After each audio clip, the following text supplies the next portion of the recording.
She was a feisty young mother rising above her past and living out her truth. She was a very independent, strong-willed woman. She was in a common law marriage, and it was a beautiful thing for them. But in the midst of holiday festivities, she suddenly goes missing. The calls started going straight to voicemail. I can't find her. I don't know where else to look.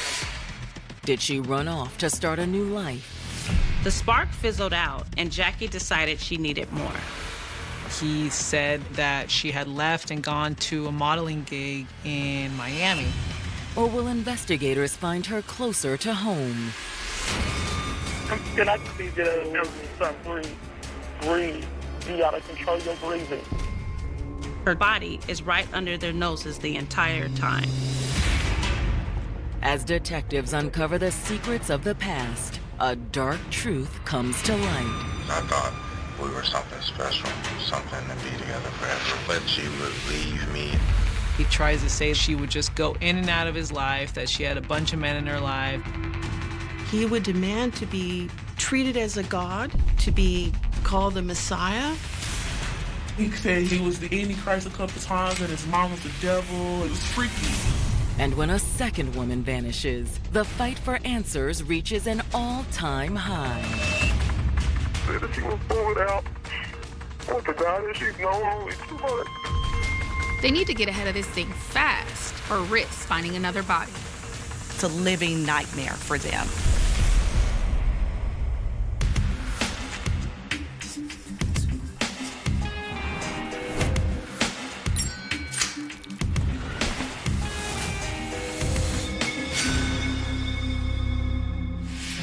January 1st, 2018. It's New Year's Day in Dallas, Texas, and the city's residents are winding down after a night of excitement.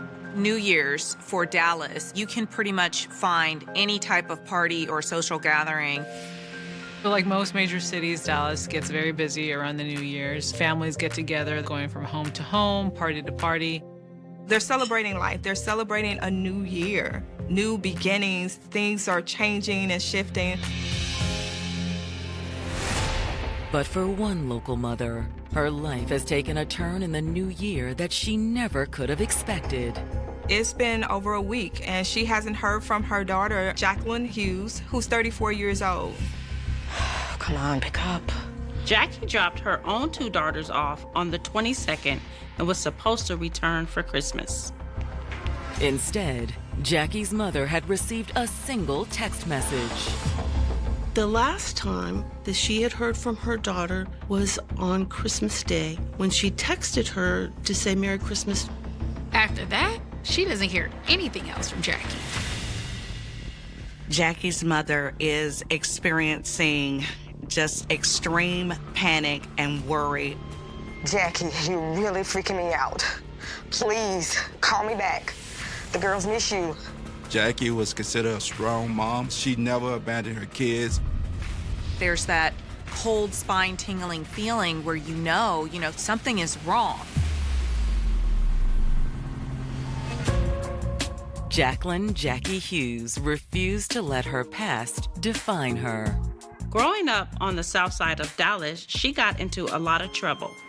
Jackie was feisty. She was not gonna allow anyone to tell her what to do.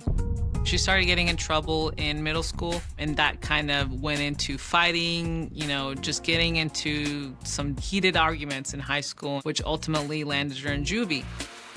As a young adult, she also got into some trouble.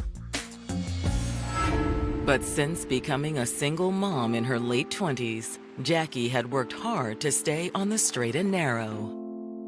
Jackie was a very independent, strong-willed woman. She was taking classes at a local trade school for a better future for her and her girls.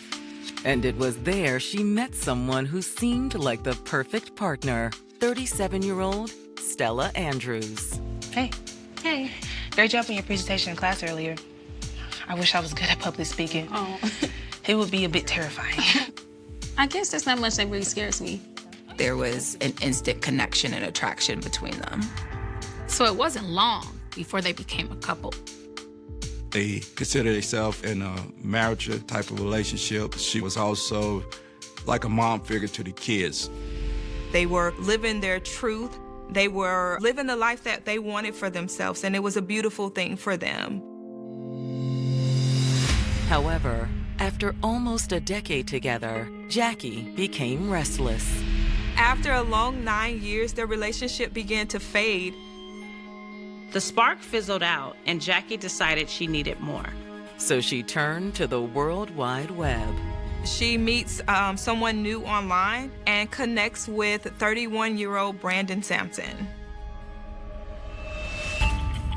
Brandon actually came from a really good family. His father was a local tax accountant. His mother was a PhD doctorate professor at a local college.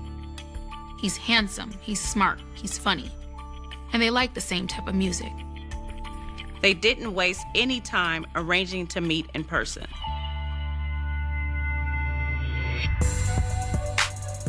Yeah, so this is it. This is where I do my thing, make my music. Well, this is so cool, though. Brandon went to school for media technology and hopes of becoming a music producer. He even had a music studio in his house on the south side of Dallas. Can you show me how this works? Of course, yeah. Come right here. Jackie was really intrigued by Brandon's career in the music industry. That's not something she was familiar with, so that was really alluring to her. While Jackie was excited about Brandon, she kept their budding relationship under wraps. Stella was really in the dark about all this. Jackie didn't tell her about Brandon. I think Jackie kept it from her, to protect her feelings. But not long after meeting Brandon in person, their relationship hit the fast track. It started out very hot and heavy from the very beginning. Their relationship moved very quickly. Jackie and her daughters moved in with Brandon within weeks of the meeting. The kids. It's fine. They're heavy sleepers. Jackie is really head over heels for Brandon, and they have this chemistry that is addictive. It's like a drug for her. But as of January 1st, it's been more than a week since any of Jackie's friends or family have spoken to the young mother. Jackie, I'm really freaking out. Please, give me a call back. Instead of enjoying the holidays with her family, Jackie has disappeared. And Jackie's mother can't contain her fears any longer. By this time, the mom said, I need to go to the police station.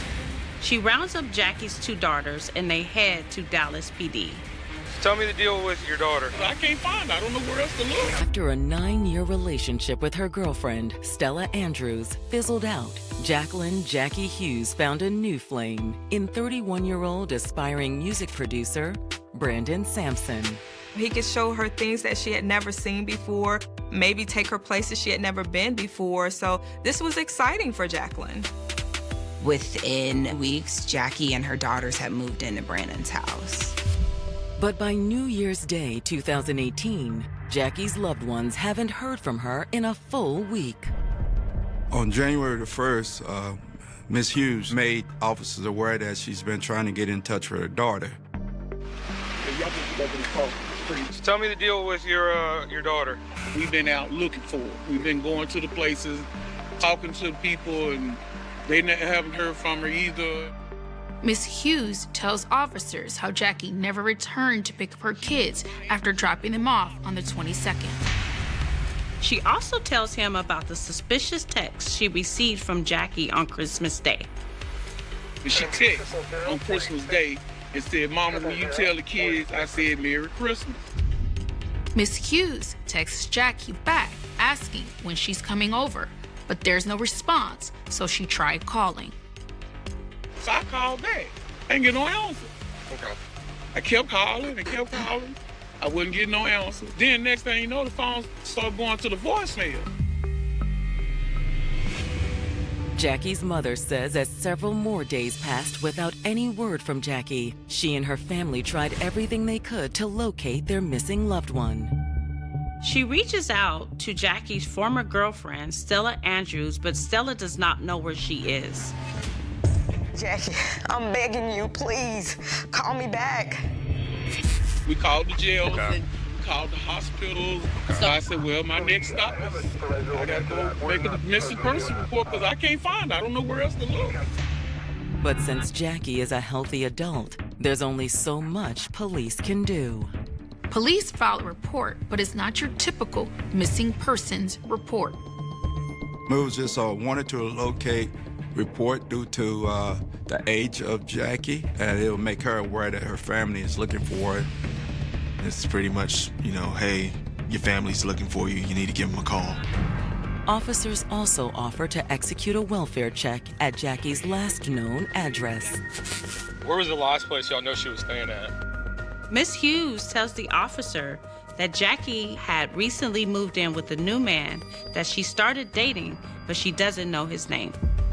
That she was staying, one of the girls that told us that they were staying over in Cedar Hill. Miss Hughes says, in fact, she'd tried searching for Jackie there herself.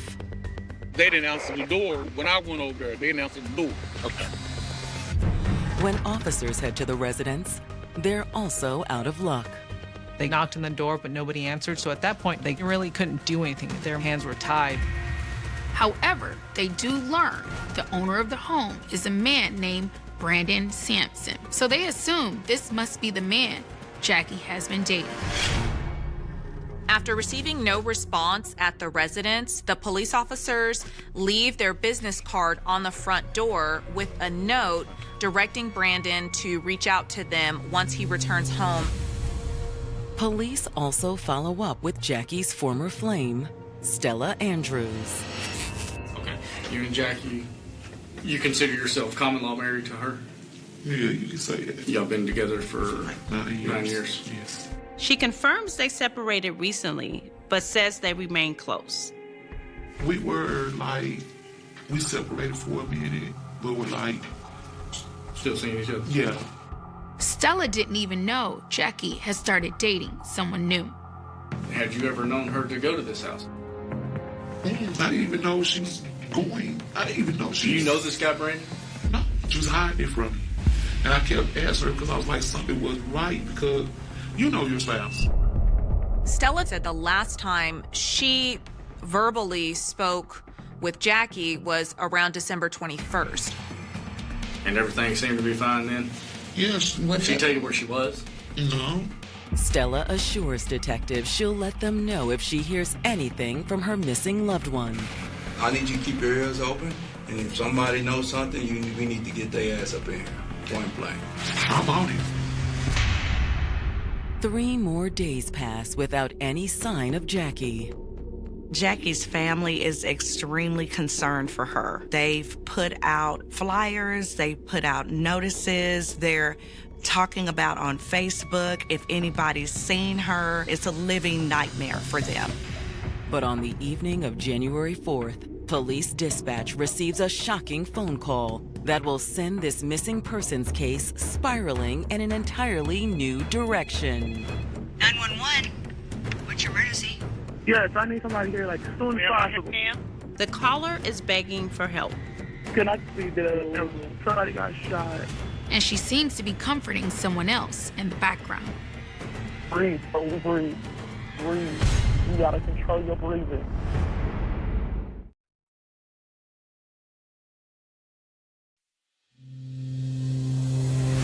Three days after filing a want-to-locate report for missing mother Jackie Hughes, Dallas police have received an alarming 911 call. I need somebody. Yes, I need somebody here as soon as possible.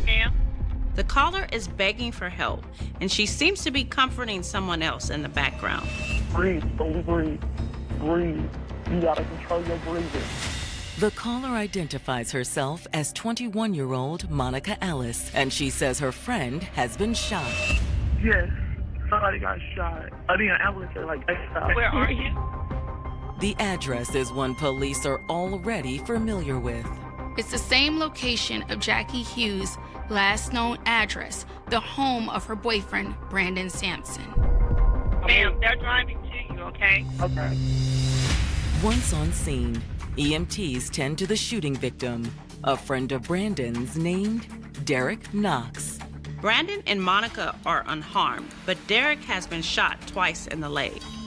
Fortunately, he's expected to make a full recovery. As paramedics transfer Derek to the hospital for treatment, officers stay behind to take a statement from Brandon and Monica.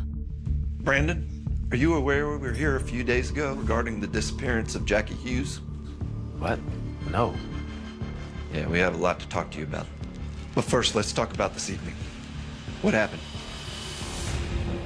Brandon says it all started around 7 p.m.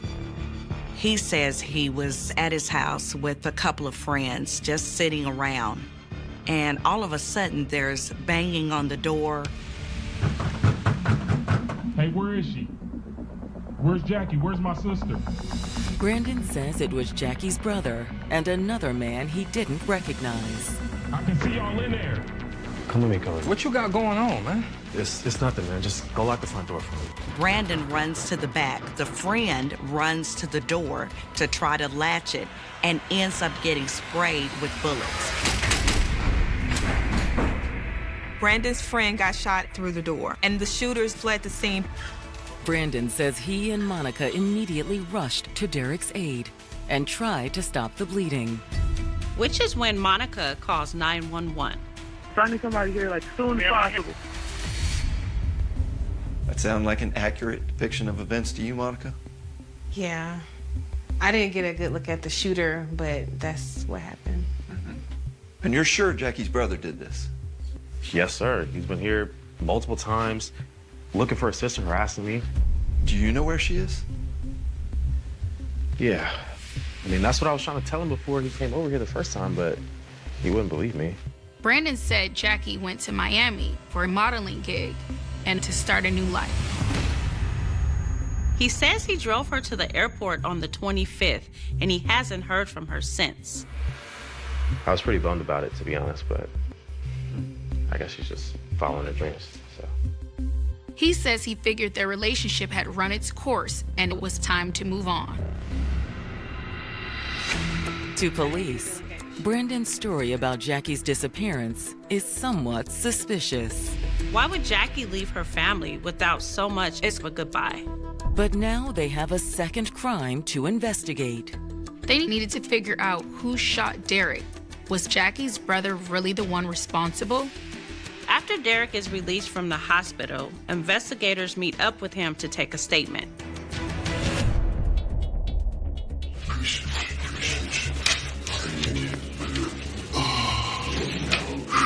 Derek is still in a lot of pain from his injuries. Thanks for waiting. How you doing? Terrible. Terrible. Yes. Pretty quickly, Derek confirms Brandon's account and says Jackie's brother is the one who shot him. How do you know it was the brother? Because he reached out to me while I was in the hospital. He reached out to you? What did he say? He was trying to be apologetic and saying that he didn't mean to hurt me. He was really trying to go for Brandon. Derek is also able to pick Jackie's brother out of a lineup as the one who shot him. That's pretty damning evidence. After wrapping up their conversation with Derek, investigators immediately bring Jackie's brother in for questioning. All right, so man, like I said, appreciate you coming down here. We're trying to get down to the bottom of this because, everything is fresh for us, okay? So. He admits he has been to Brandon's house multiple times looking for his sister. I had been over damn near each day. I'm knocking on the door like I'm the police. I'm trying to find her, you know what I mean? Yeah. Because I can't keep taking my mama crying, you know what I'm saying? I can't do it.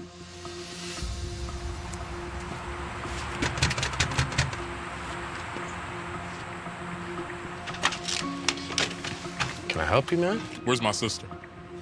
You mean Jackie? She went to Miami, man. I haven't seen her since, like, Christmas Day. Jackie's brother says immediately that he knew Brandon's story about Jackie flying to Miami for a modeling gig was BS. I'm like, hell no. Yeah. I'm scared of heights. She's scared of heights. Nobody finna do no flying. And she ain't gonna get at me before she go anywhere. Yeah.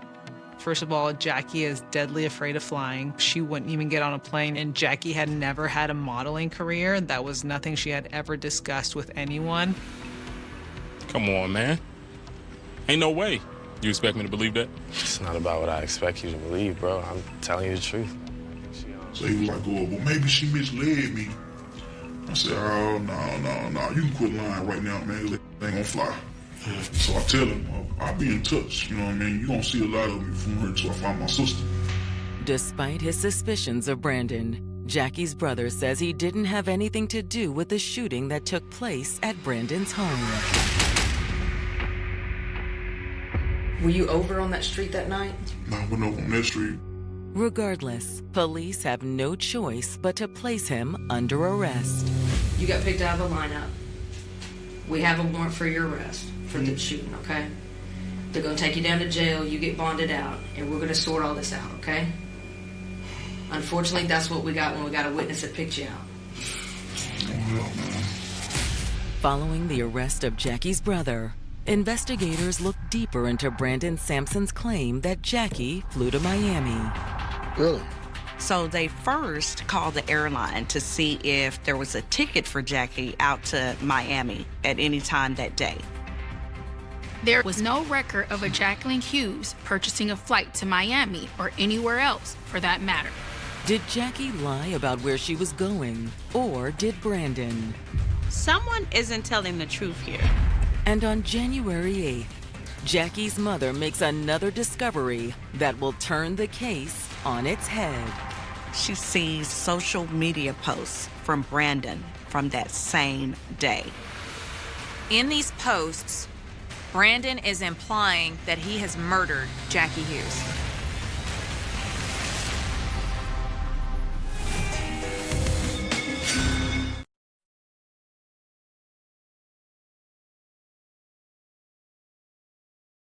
Two weeks after Jackie Hughes was last seen, investigators are beginning to suspect her boyfriend, Brandon Sampson, could be involved in her disappearance.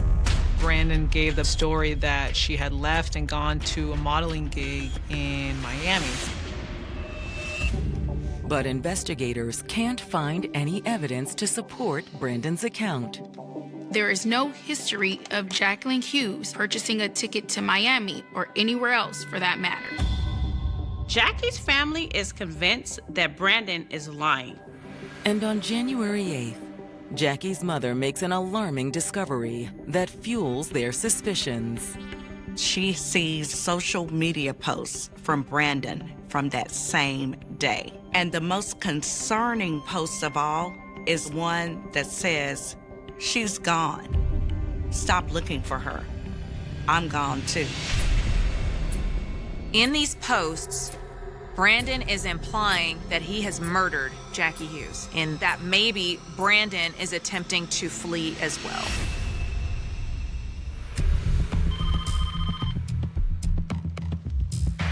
Homicide. Jackie's mother immediately alerts detectives to Brandon's cryptic Facebook post.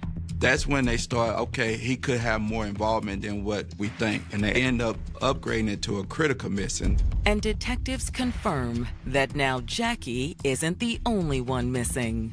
Brandon is nowhere to be found. He is not at home, and he is not answering his phone. So police issue a BOLO that alerts any law enforcement agency to be on the lookout for an individual fitting Brandon's description. For their next step in the investigation, police start tracking down Brandon's friends and family. Some of their most eye-opening interviews are with Brandon's ex-girlfriends. They found that Brandon has a history of violence against women. Very soon after we started dating, it started to get abusive. He's standing over me with a knife. He was grabbing me and he was choking me. Did you ever make any police reports on him? No, called the cops once, but I didn't file a report.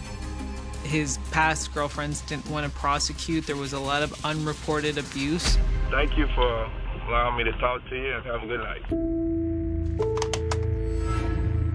Brandon was a very dangerous manipulator. He would love bomb them, offer them unconditional love, support, and then he would withdraw that.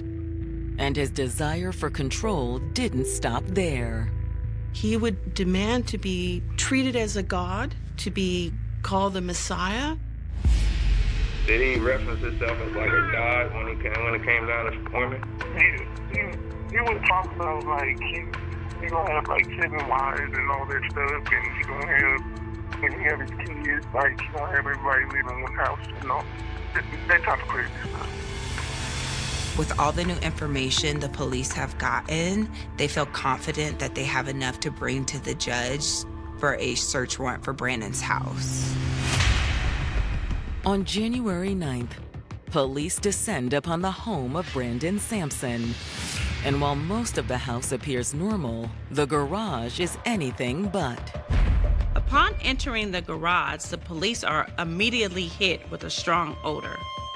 It's that distinct smell that most law enforcement know is that of a dead body. They move items out of the garage, and the more items they move, the stronger the smell becomes, until they see something wrapped in a blue blanket. That's when police make the grisly discovery they've been dreading. Dreadlocks was hanging outside the blanket. This is the body of Jacqueline Hughes.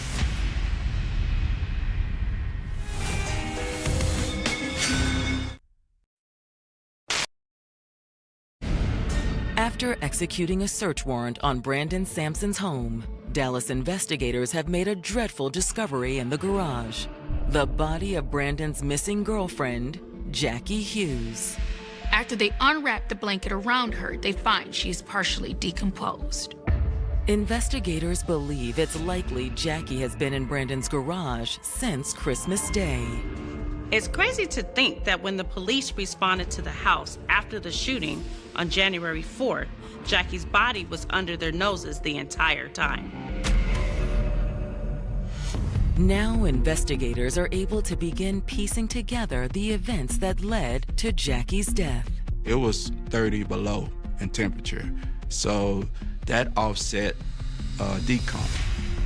It actually aided the investigation because the detectives were able to obtain more information from her body. Investigators noticed clear signs of blunt force trauma, particularly to Jackie's head.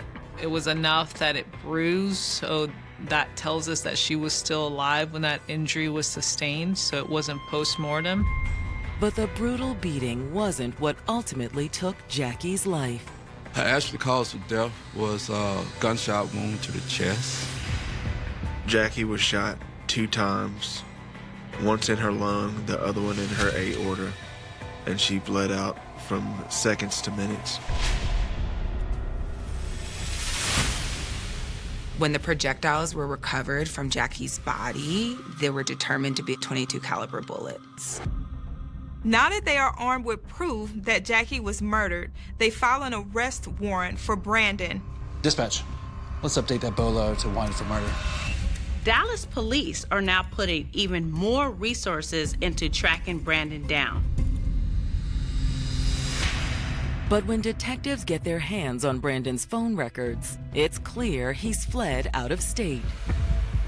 I was able to map his phone and saw that he left the day after the shooting incident and started heading towards California. However, the trail goes cold in San Bernardino. It seems as though when he made it to San Bernardino, he either turned off his phone or got rid of it.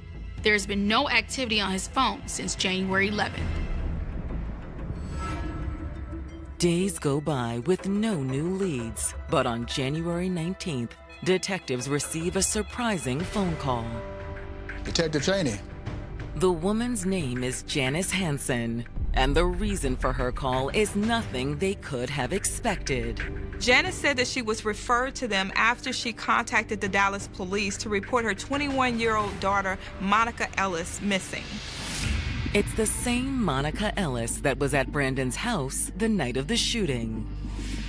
The last time I talked to her was on January 3rd, when she came to the house and said that she was moving out with the guy that she's known only 2 months. She learned that Brandon was wanted for murder, and she tried to contact her daughter, but couldn't get a hold of her. I never would expect this, that she'd go and meet someone that's done something like this. And I don't know where she is. She hasn't talked to me. She hasn't called or texted. Now, Janice is terrified that her daughter Monica has become another victim of Brandon's. Knowing what Brandon is capable of, detectives share Janice's concerns. Police knew they needed to get ahead of this thing, and fast, or risk finding another dead body.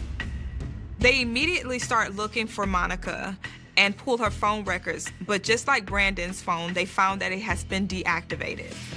2 more weeks pass with no leads on Brandon's or Monica's whereabouts. But on February 3rd, investigators receive another promising tip. It's from a woman living in San Bernardino, California, which is the last place Brandon's phone pinged. She told me, I got a guy that you are looking for a murder stand with my father. Finally, investigators have the lead they've been praying for.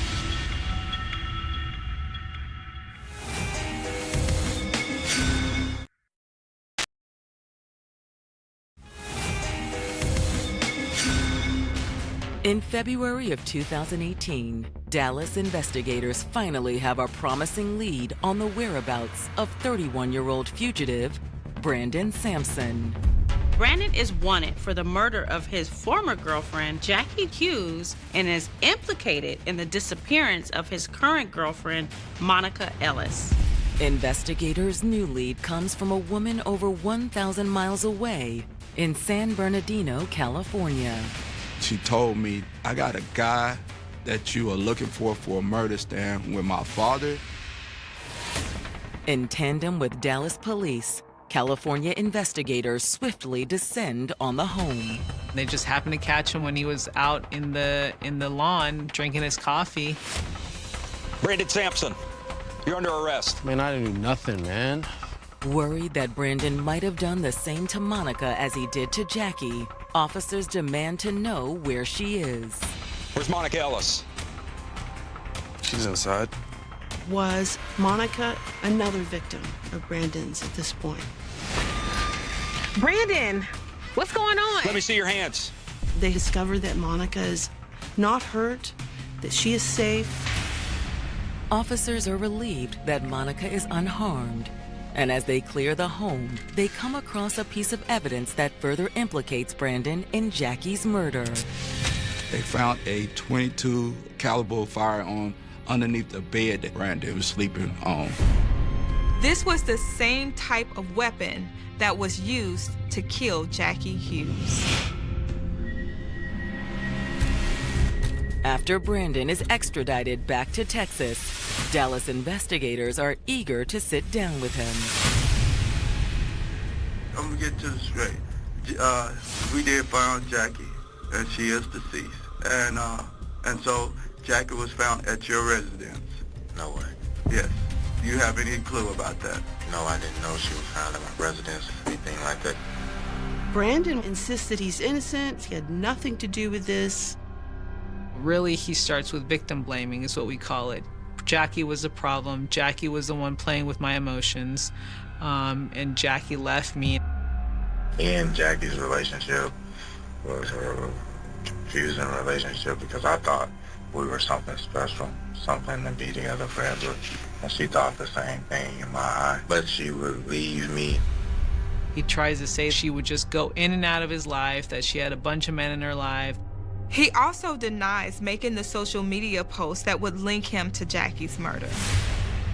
You never posted anything on Facebook? Hell no, I never posted You sure? on Facebook. I'm 100%. I hadn't had a Facebook or touched you have quite a few Facebook pages. I haven't had a Facebook or touched a Facebook or anything like that since before Christmas.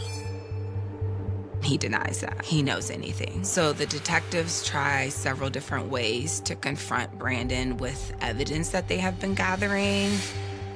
You know, there's some projectiles that was found inside Jackie's body. Would that projectiles be shot from that gun that you was caught with? No, it shouldn't be at all. It shouldn't. And you should say yes or no. You what should I'm know. saying is no, because I never shot that gun before. He never really admits to anything in terms of shooting that firearm. You could tell he was lying. And you're not telling me the truth, bro. I'm telling you the truth, sir. You have nothing to do with Jackie's death. Nothing to do with Jackie. But investigators are confident they're looking at Jackie's killer. He knew Jackie was dead. He knew Jackie was in that garage. And so any version that he may give now that he had nothing to do with her death is out the window. At the end of the interview, they charge him with murder. He was charged with first-degree murder, which carries a punishment range of 5 years in the penitentiary up to life in prison. As investigators prepare for trial, they sit down with Brandon's new girlfriend, Monica Ellis. She seems like she can be a really strong witness for them in court if she's willing to be forthcoming about her relationship with Brandon. There's some questions I have to ask you. Hopefully you'll be truthful. Yeah. Okay, I just kind of want to lay the grounds of when did you meet Brandon? I was talking to him on tag. Monica met Brandon online around the same time he was talking to Jackie. He completely enchanted her very, very quickly, and the same pattern started all over again. But it wasn't long before Monica started to see Brandon's true colors. Yeah, because it was weird because he was starting to threaten me, and he was like, oh, you ready to die? You want death to come upon you? I'm like, no, I don't want death. When did he start doing that? That third week before y'all filmed me, really. Did he ever reference to you as he was a god? Yes, like he's a Messiah. He said he was the Antichrist a couple times, and his mom was a devil, and it was freaky. What really started to get scary for her was when that shooting happened. She knew something was up when they were going to California, but she was too scared to really try to leave. She didn't know what was going on. When did you find out when he was on? When we took him in the concert? Yes. Okay. And that's when I found out she was in that garage and everything. I did not know that. They believe her story that she knew nothing about him having murdered Jackie. To investigators, it's clear Monica Ellis is just another one of Brandon's many victims. With Monica's statement in tow, investigators feel even more prepared to face Brandon Sampson in court. And on July 30th, 2019, Brandon's trial begins. Jackie had a feisty personality, and that conflicted with Brandon's God complex. And the prosecutors set the stage for demonstrating that these two dynamic personalities boiled over on Christmas Day. You ain't no God. You just a cat with a big mouth. You can't speak to me that way. I speak to you however I want to. You don't own me. And I think really that's when the violence came out in Brandon Sampson against Jackie. But Jackie was a fighter, and she wasn't going down easy. Leave me alone, you psycho! That is when he escalated and got the gun to shoot her. You're gonna regret. His God complex allowed him to believe that he was bulletproof and no one was ever going to find out about what he did. So after he killed her, Brandon piled some things on top of her and ultimately tried to forget about her. It is possible that he sent the Merry Christmas text to Jackie's mother to make her think that she was still alive, but investigators are unable to confirm that. When the jury retires to deliberate, prosecutors hope the jury will see through Brandon's facade. It wasn't a quick verdict. Obviously, they had a lot of evidence to consider. But after the jury comes back with their verdict, they come to the conclusion that Brandon would be charged with first-degree murder. He's sentenced to life in prison with the possibility of parole after 30 years. She had a huge family showing at her trial, and when the sentence came out that they found him guilty, it was one of the greatest celebrations. And Jackie's brother was there celebrating alongside the rest of her loved ones. The charges against him for the shooting at Brandon's house were dropped, and they never officially confirmed who shot Derek. To this day, Jackie's case continues to impact those who fought hard to see justice served. For me now, I have a different way of looking at missing persons. Don't just write it off as, hey, they just probably don't want to be bothered. Actually, put some time into it, because that missing person can easily be a Jacqueline. She was just a good mom, a good sister, and a good daughter that did her best, but unfortunately, she crossed paths with an individual that ultimately took her life in a horrific way. On the morning of December 14th, still 1988, what should have been another ordinary school day in Federal Way, Washington, instead, became the beginning of one of the region's most enduring murder investigations. Students were expected to arrive at school, teachers prepared for the day's lessons, and parents carried on with routines that had repeated themselves countless times before. But before classes could truly begin, a shocking discovery shattered that sense of normality. A teenage girl lay dead near the entrance to her high school. Within hours, police vehicles surrounded the campus, yellow crime scene tape stretched across familiar walkways, and a community that had always regarded its schools as places of safety was forced to confront an unimaginable reality. The victim was identified as 16-year-old Sarah Yarborough, a student whose life had ended only moments before it was meant to continue like any other Wednesday morning. Federal Way in 1988 was a rapidly growing suburban community located between Seattle and Tacoma. Families were drawn there by quiet neighborhoods, expanding schools, and the promise of a stable environment in which to raise children. Residents knew one another through school events, youth sports, churches, and local businesses. Violent crime certainly existed, as it did in any growing city, but the murder of a teenager on school grounds was almost beyond comprehension. News of the discovery spread with astonishing speed. Parents received frantic phone calls. Students whispered to one another in hallways before many even understood what had happened. Teachers struggled to maintain order while trying to process the tragedy unfolding just outside the classrooms. By midday, television news crews had arrived, broadcasting images of police officers moving carefully through the secured area while investigators searched for every possible clue. Sarah Yarborough had left home that morning expecting nothing more extraordinary than another day at school. Publicly available accounts describe her as a responsible teenager who arrived early because she participated in school activities before classes began. Those routines were familiar to her family and classmates, making her arrival at the campus entirely predictable. Investigators would later conclude that this predictability may have been significant. Whoever attacked Sarah appeared to know that students would begin arriving early, yet the assault occurred before the campus became crowded enough for immediate intervention. The timeline suggested a narrow window of opportunity, measured in only a few minutes, during which the killer acted before disappearing. Emergency responders arrived quickly after Sarah was found, but it became immediately apparent that there was nothing they could do. Detectives from the King County Sheriff's Office began treating the area as a homicide scene. Every footprint, every discarded object, every disturbance in the ground demanded careful attention. Crime scene photographers documented the location from multiple angles before anything was moved. Evidence technicians worked methodically despite freezing December temperatures, understanding that mistakes made during those first hours could never be corrected later. Their responsibility was immense. They did not know whether the killer had left behind fingerprints, fibers, biological evidence, or other traces that might one day identify the person responsible. As investigators expanded the perimeter, students were redirected away from the area. Many had never before seen a homicide investigation unfold. Patrol cars, detectives in heavy winter jackets, forensic specialists carrying equipment cases, and television cameras transformed the familiar school entrance into a scene associated more with crime dramas than everyday life. Rumors spread almost immediately. Some believed a stranger had attacked Sarah while she walked to school.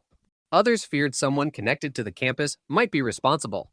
At that early stage, investigators publicly avoided drawing conclusions. They focused instead on preserving evidence and interviewing everyone who might have seen something unusual during the critical morning hours. The first interviews began almost immediately. Students who had arrived early were asked about unfamiliar vehicles, suspicious individuals, unusual sounds, or anything that appeared out of place. School employees retraced their own movements, attempting to establish a precise timeline. Drivers passing nearby were contacted whenever possible. Detectives understood that memories are most reliable immediately after an event, before conversations with others unintentionally alter recollections.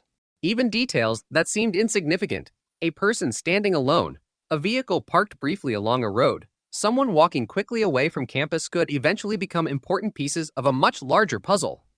As news reached Sarah's family, their lives changed forever. Instead of welcoming their daughter home after school, they were confronted with devastating confirmation that she had become the victim of a violent crime. For investigators, family members often provide essential background information about routines, friendships, schedules, and recent events. Detectives worked to understand Sarah's daily life while remaining sensitive to the unimaginable grief experienced by those closest to her. Public records indicate that investigators examined whether there had been any prior threats, conflicts, or circumstances suggesting Sarah had been specifically targeted. At the same time, they considered the possibility that the attack had been opportunistic. The physical evidence collected at the scene immediately became one of the investigation's greatest assets. Although forensic science in 1988 had not yet reached the capabilities available decades later, experienced investigators recognized the importance of preserving every item with meticulous care. Biological evidence was documented and stored according to the standards of the time. Detectives could not have known that future advances in DNA technology would dramatically expand what could eventually be learned from material recovered that December morning. Nevertheless, their careful preservation of evidence would prove crucial to the investigation's future. Law enforcement agencies faced enormous pressure almost immediately. A homicide involving a teenage victim on school property naturally generated widespread fear. Parents questioned whether schools remained safe. Students wondered whether the killer might return. Community meetings reflected growing anxiety as residents sought reassurance from officials. Detectives balanced the need to protect the integrity of the investigation with the public's demand for information. They released only limited details, hoping to avoid compromising witness statements or revealing facts known only to the perpetrator. Media coverage intensified throughout the following days. Newspapers across Washington reported on the shocking crime, emphasizing both Sarah's age and the location of the attack. Television broadcasts repeatedly showed images of the school entrance and interviews with concerned residents. While the attention helped generate leads, it also created additional challenges. Hundreds of tips began arriving. Some were based on direct observations. Others originated from speculation or rumor. Investigators were obligated to examine each credible lead carefully, knowing that even one overlooked detail could delay justice indefinitely. Detectives reconstructed Sarah's final movements using witness interviews and available evidence. They established when she left home, when she was expected to arrive at school, and approximately when the attack occurred. Every minute became significant. Investigators sought to determine whether anyone had interacted with Sarah shortly before she reached campus or whether any vehicles had followed her route that morning. Establishing this timeline became one of the investigation's central objectives because narrowing the window of opportunity also narrowed the number of potential witnesses. The murder fundamentally changed the atmosphere within Federal Way. What had once been ordinary routines, walking to school before sunrise during the winter months, arriving early for extracurricular activities, crossing nearly empty parking lots, suddenly carried an entirely different meaning. Parents began driving students who had previously walked alone. Schools reviewed security procedures. Community members became more attentive to unfamiliar people or vehicles near campuses. The psychological impact extended far beyond the immediate investigation, influencing daily life long after crime scene tape had been removed. Behind the scenes, detectives continued working long hours, reviewing reports, organizing evidence, and developing investigative strategies. Experienced homicide investigators understand that the earliest phase of an investigation often determines its long-term direction. Every interview was documented.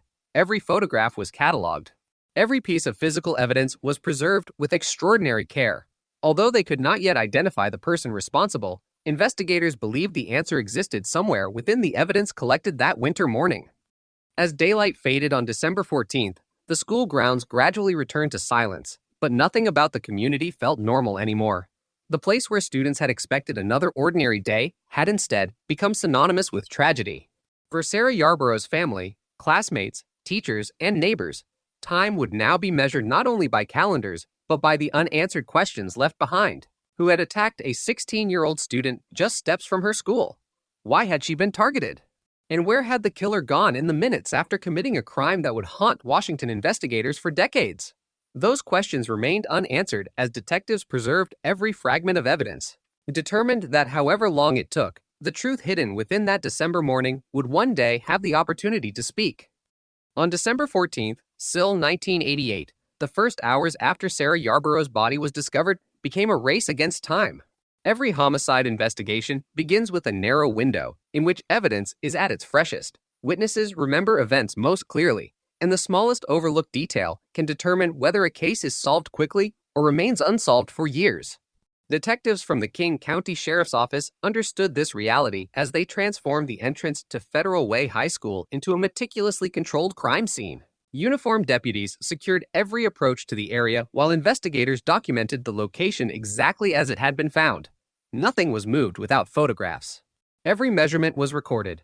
Every potential piece of evidence was treated as though it might eventually identify the person responsible. The timing of the attack immediately became one of the investigation's most important questions. Publicly available investigative records indicate that Sarah arrived at school before regular classes began, as she often did for school activities. Detectives worked to determine precisely when she reached campus and how much time had passed before she was discovered. By comparing witness accounts with school schedules and emergency response records, investigators narrowed the sequence of events to only a matter of minutes. That limited time frame suggested the offender had acted quickly and escaped before large numbers of students began arriving. It also meant that someone passing through the area during those critical moments might unknowingly have seen the killer. Crime scene technicians examined the ground surrounding the location with extraordinary care. December weather in western Washington often leaves surfaces damp, increasing the possibility that footwear impressions or tire tracks might survive long enough to be documented. Investigators searched for disturbances in vegetation, impressions in soil, discarded objects, fibers, and anything that appeared inconsistent with the normal surroundings of the school. Each item was photographed, measured, labeled, and collected according to forensic procedures available at the time. Detectives knew that physical evidence would remain objective long after memories faded. Among the most significant discoveries was biological evidence recovered during the forensic examination. In 1988, DNA profiling was still an emerging investigative tool in the United States. Although laboratories could already perform certain forms of DNA analysis, the technology was far less sensitive than it would become decades later. Investigators nevertheless recognized the importance of preserving every biological sample recovered from the scene. Those samples were carefully packaged, documented, and placed into secure evidence storage. No one involved in the investigation could fully anticipate that scientific advances many years later would dramatically increase the value of material collected that cold December morning. The medical examiner's examination helped establish critical facts about Sarah's death. Public records describe that investigators determined she had been murdered shortly after arriving at school. The examination provided detectives with information regarding the nature of the attack, the estimated time of death, and evidence that could assist in reconstructing the sequence of events. While authorities intentionally withheld certain details from public release, preserving information that only the perpetrator would know, the findings confirmed that detectives were investigating a deliberate homicide rather than an accidental death or another explanation. As forensic teams completed their work, homicide detectives expanded the investigation beyond the immediate crime scene. Roads leading toward the school became areas of interest. Officers attempted to identify motorists who had traveled through the neighborhood during the early morning hours. School employees, maintenance personnel, delivery drivers, and nearby residents were interviewed to determine whether anyone had noticed unfamiliar vehicles or suspicious individuals.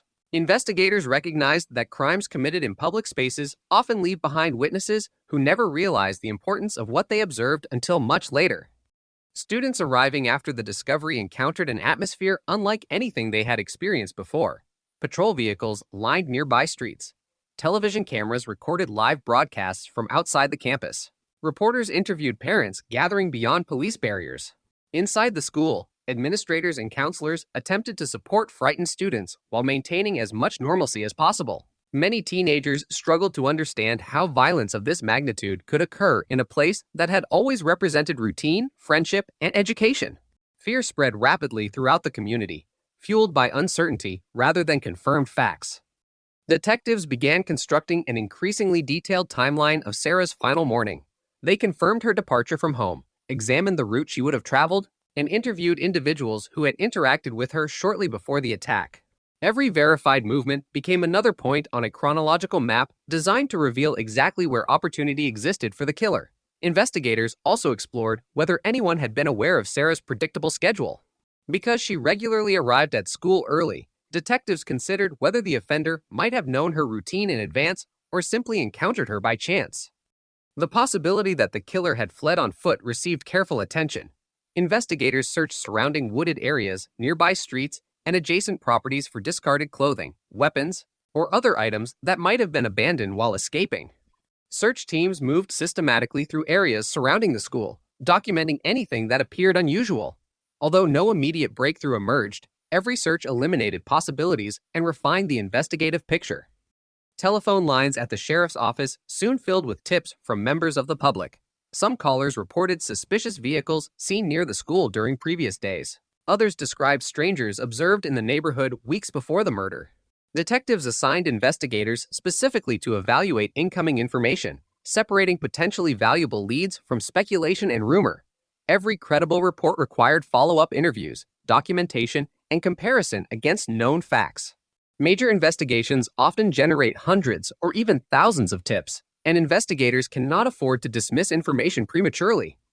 Media attention intensified as regional newspapers published front-page coverage, describing the shocking crime. Television broadcasts emphasized both Sarah's youth and the unusual location of the homicide.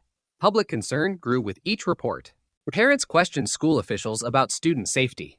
Community meetings focused on whether additional security measures were necessary.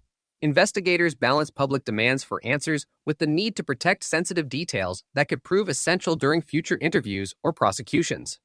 Within the investigative team, detectives explored every reasonable possibility regarding motive. They examined whether Sarah had experienced recent conflicts, whether she had been threatened, or whether someone might have specifically targeted her. The detectives also considered whether the murder could have been committed by someone with no prior connection to the victim.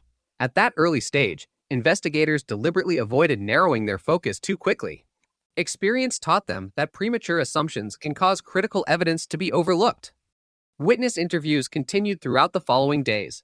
Detectives often returned to the same individuals multiple times as memories became clearer or additional information emerged. Small discrepancies between accounts were carefully evaluated rather than immediately dismissed. Human memory is imperfect, particularly following traumatic events, but overlapping observations from independent witnesses can sometimes establish highly reliable timelines. Investigators compared every statement against physical evidence collected from the scene. Forensic laboratories began processing the evidence submitted by detectives. Fingerprints recovered from relevant items were compared against available records. Trace evidence underwent microscopic examination. Biological samples were preserved according to existing scientific standards. Although technological limitations prevented the comprehensive DNA analysis that would later become routine, investigators understood that preserving evidence for future testing represented one of their greatest responsibilities. Proper evidence storage would eventually become one of the defining strengths of the investigation. The emotional toll on Sarah's classmates remained profound. Vigils and memorials reflected a community struggling to process sudden violence. Teachers attempted to comfort students while confronting their own grief. Counselors met with teenagers frightened by the realization that danger could exist even in familiar surroundings. For many residents of Federal Way, the murder permanently altered perceptions of safety. Parents adjusted daily routines. Students became more cautious about traveling alone before sunrise. The impact extended well beyond the immediate tragedy itself. Behind closed doors, detectives worked late into the night reviewing interview transcripts, maps, photographs, and evidence inventories. Large investigative boards displayed timelines, witness locations, and known movements during the crucial morning hours. Every confirmed fact was carefully distinguished from speculation. Investigators repeatedly reconstructed the attack using available evidence, asking the same questions from different perspectives. How did the offender approach Sarah? Which direction did the killer leave? What had been overlooked during the first examination? Those questions drove every decision made during the investigation's earliest phase. Despite exhaustive efforts during those first days, no immediate suspect emerged. Detectives possessed evidence indicating that a violent crime had occurred, but identifying the individual responsible proved far more difficult. The absence of an arrest did not reflect a lack of effort. Rather, it illustrated the complexity of homicide investigations before modern forensic advances transformed criminal identification. Still, investigators refused to abandon hope. They believed the evidence collected on December 14, SIL 1988, held answers that science simply could not yet fully reveal. As winter settled over Federal Way, the crime scene disappeared physically, but its presence remained deeply embedded in the community's memory. Students continued attending classes beneath the shadow of unanswered questions. Detectives continued following leads, comparing evidence, and searching for the breakthrough that refused to come. Unknown to everyone involved, the investigation had entered the beginning of a journey that would span more than 3 decades, sustained by careful evidence preservation, relentless detective work, and the belief that even the oldest homicide cases can one day yield their secrets when determination and scientific progress finally intersect. On December 14, SIL 1988, as investigators completed the painstaking documentation of the crime scene at Federal Way High School, the investigation entered a new and equally demanding phase. The physical evidence had been collected, the immediate area had been searched, and dozens of initial interviews had been conducted. Now detectives faced the difficult task of transforming isolated pieces of information into a coherent reconstruction of Sarah Yarborough's final moments. Every report was reviewed repeatedly. Every witness statement was compared against the timeline. Every unanswered question became another avenue that required careful examination. Experience had taught homicide investigators that the first days following a murder often establish the foundation for everything that follows, and they approached the case with the understanding that even the smallest verified detail might eventually prove decisive. The reconstruction began with Sarah's normal routine. According to publicly documented information, she regularly arrived at school early because of extracurricular activities. That habit immediately attracted investigators' attention because routines create predictability. Detectives examined whether anyone outside Sarah's immediate circle could have known her schedule. They interviewed classmates, teachers, coaches, family members, and friends to understand how widely known her morning routine had been. They also considered a different possibility, that the timing was purely coincidental and the offender had selected the location rather than the victim. At that early stage, neither theory could be confirmed or excluded, so investigators pursued both with equal determination. The entrance to Federal Way High School became the focus of repeated examinations. Detectives walked the same routes Sarah was believed to have taken, observing visibility from nearby roads, parking areas, and buildings. They documented where lighting fixtures were positioned, how much natural light was present during the early December morning, and which areas might have been concealed from passing motorists or arriving students. The goal was not speculation, but practical reconstruction. Could someone wait unnoticed near the entrance? How long would an encounter remain hidden before another student appeared? How quickly could someone leave the area without attracting attention? These questions shaped every aspect of the investigation. Investigators also examined the broader neighborhood surrounding the school. Officers canvassed nearby homes, speaking with residents who might have been awake before sunrise. Delivery drivers, newspaper carriers, sanitation workers, and commuters became particularly important because they routinely traveled through the area during the exact time frame investigators sought to reconstruct. Detectives understood that ordinary daily routines sometimes place witnesses at the scene of extraordinary events. Even someone who noticed a vehicle parked briefly along a roadside or an unfamiliar person walking away from campus could unknowingly possess information of lasting significance. The interviews themselves followed a careful methodology. Detectives encouraged witnesses to describe events chronologically rather than asking only direct questions. This approach often reveals details that individuals do not initially recognize as important. Someone might remember hearing an unusual sound, noticing headlights in an unexpected location, or seeing a person wearing clothing that later becomes relevant. Investigators documented not only what witnesses remembered, but also the level of certainty associated with each observation. Distinguishing confirmed facts from uncertain recollections became essential as the investigation expanded. As evidence continued arriving from the forensic laboratory, detectives integrated scientific findings into their investigative strategy. Fingerprint comparisons, trace evidence examinations, and biological testing all proceeded according to the capabilities available in 1988. While DNA technology existed in limited form, it lacked the sensitivity and extensive databases that investigators would eventually have decades later. Nevertheless, forensic specialists emphasized preserving all biological material with exceptional care. Proper storage ensured that evidence could be re-examined if future scientific advances offered new possibilities. This decision, routine at the time, would later prove one of the investigation's greatest strengths. The murder generated intense media attention throughout Washington state. Newspapers published detailed coverage describing the discovery and the ongoing search for the killer. Television reporters broadcast daily updates from outside the school, often emphasizing the fear spreading throughout Federal Way. Detectives recognized that media coverage served both helpful and challenging purposes. Public attention encouraged witnesses to come forward, but it also increased speculation. Rumors circulated rapidly, identifying possible suspects without evidence or attributing motives unsupported by facts. Investigators therefore maintained a disciplined approach, releasing only information they believed would assist the investigation while withholding details that remained known only to law enforcement and the perpetrator. The emotional impact on students remained profound. Counselors continued meeting with teenagers struggling to understand how violence had entered a place associated with education and friendship. Many students had walked the same paths Sarah used every morning. Others had planned to see her in class later that day. The realization that a familiar routine had ended in tragedy deeply affected classmates and teachers alike. Community memorials reflected not only grief, but also determination that Sarah would not be forgotten. While investigators pursued evidence, the community sought ways to support one another through shared mourning.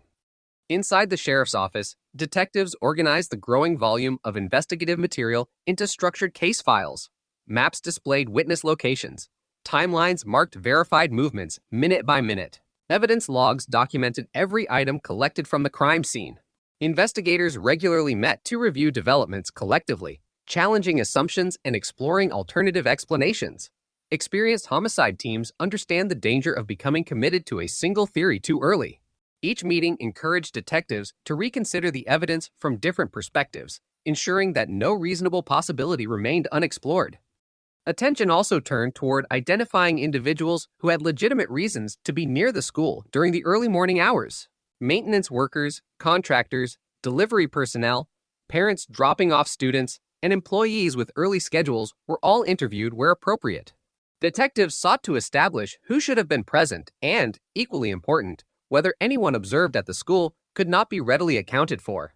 Creating this distinction between expected and unexpected activity became an essential component of the investigation. As additional witness interviews were completed, investigators refined the estimated timeline surrounding the homicide. Although exact minute-by-minute certainty proved impossible, detectives gradually narrowed the likely period during which the attack occurred.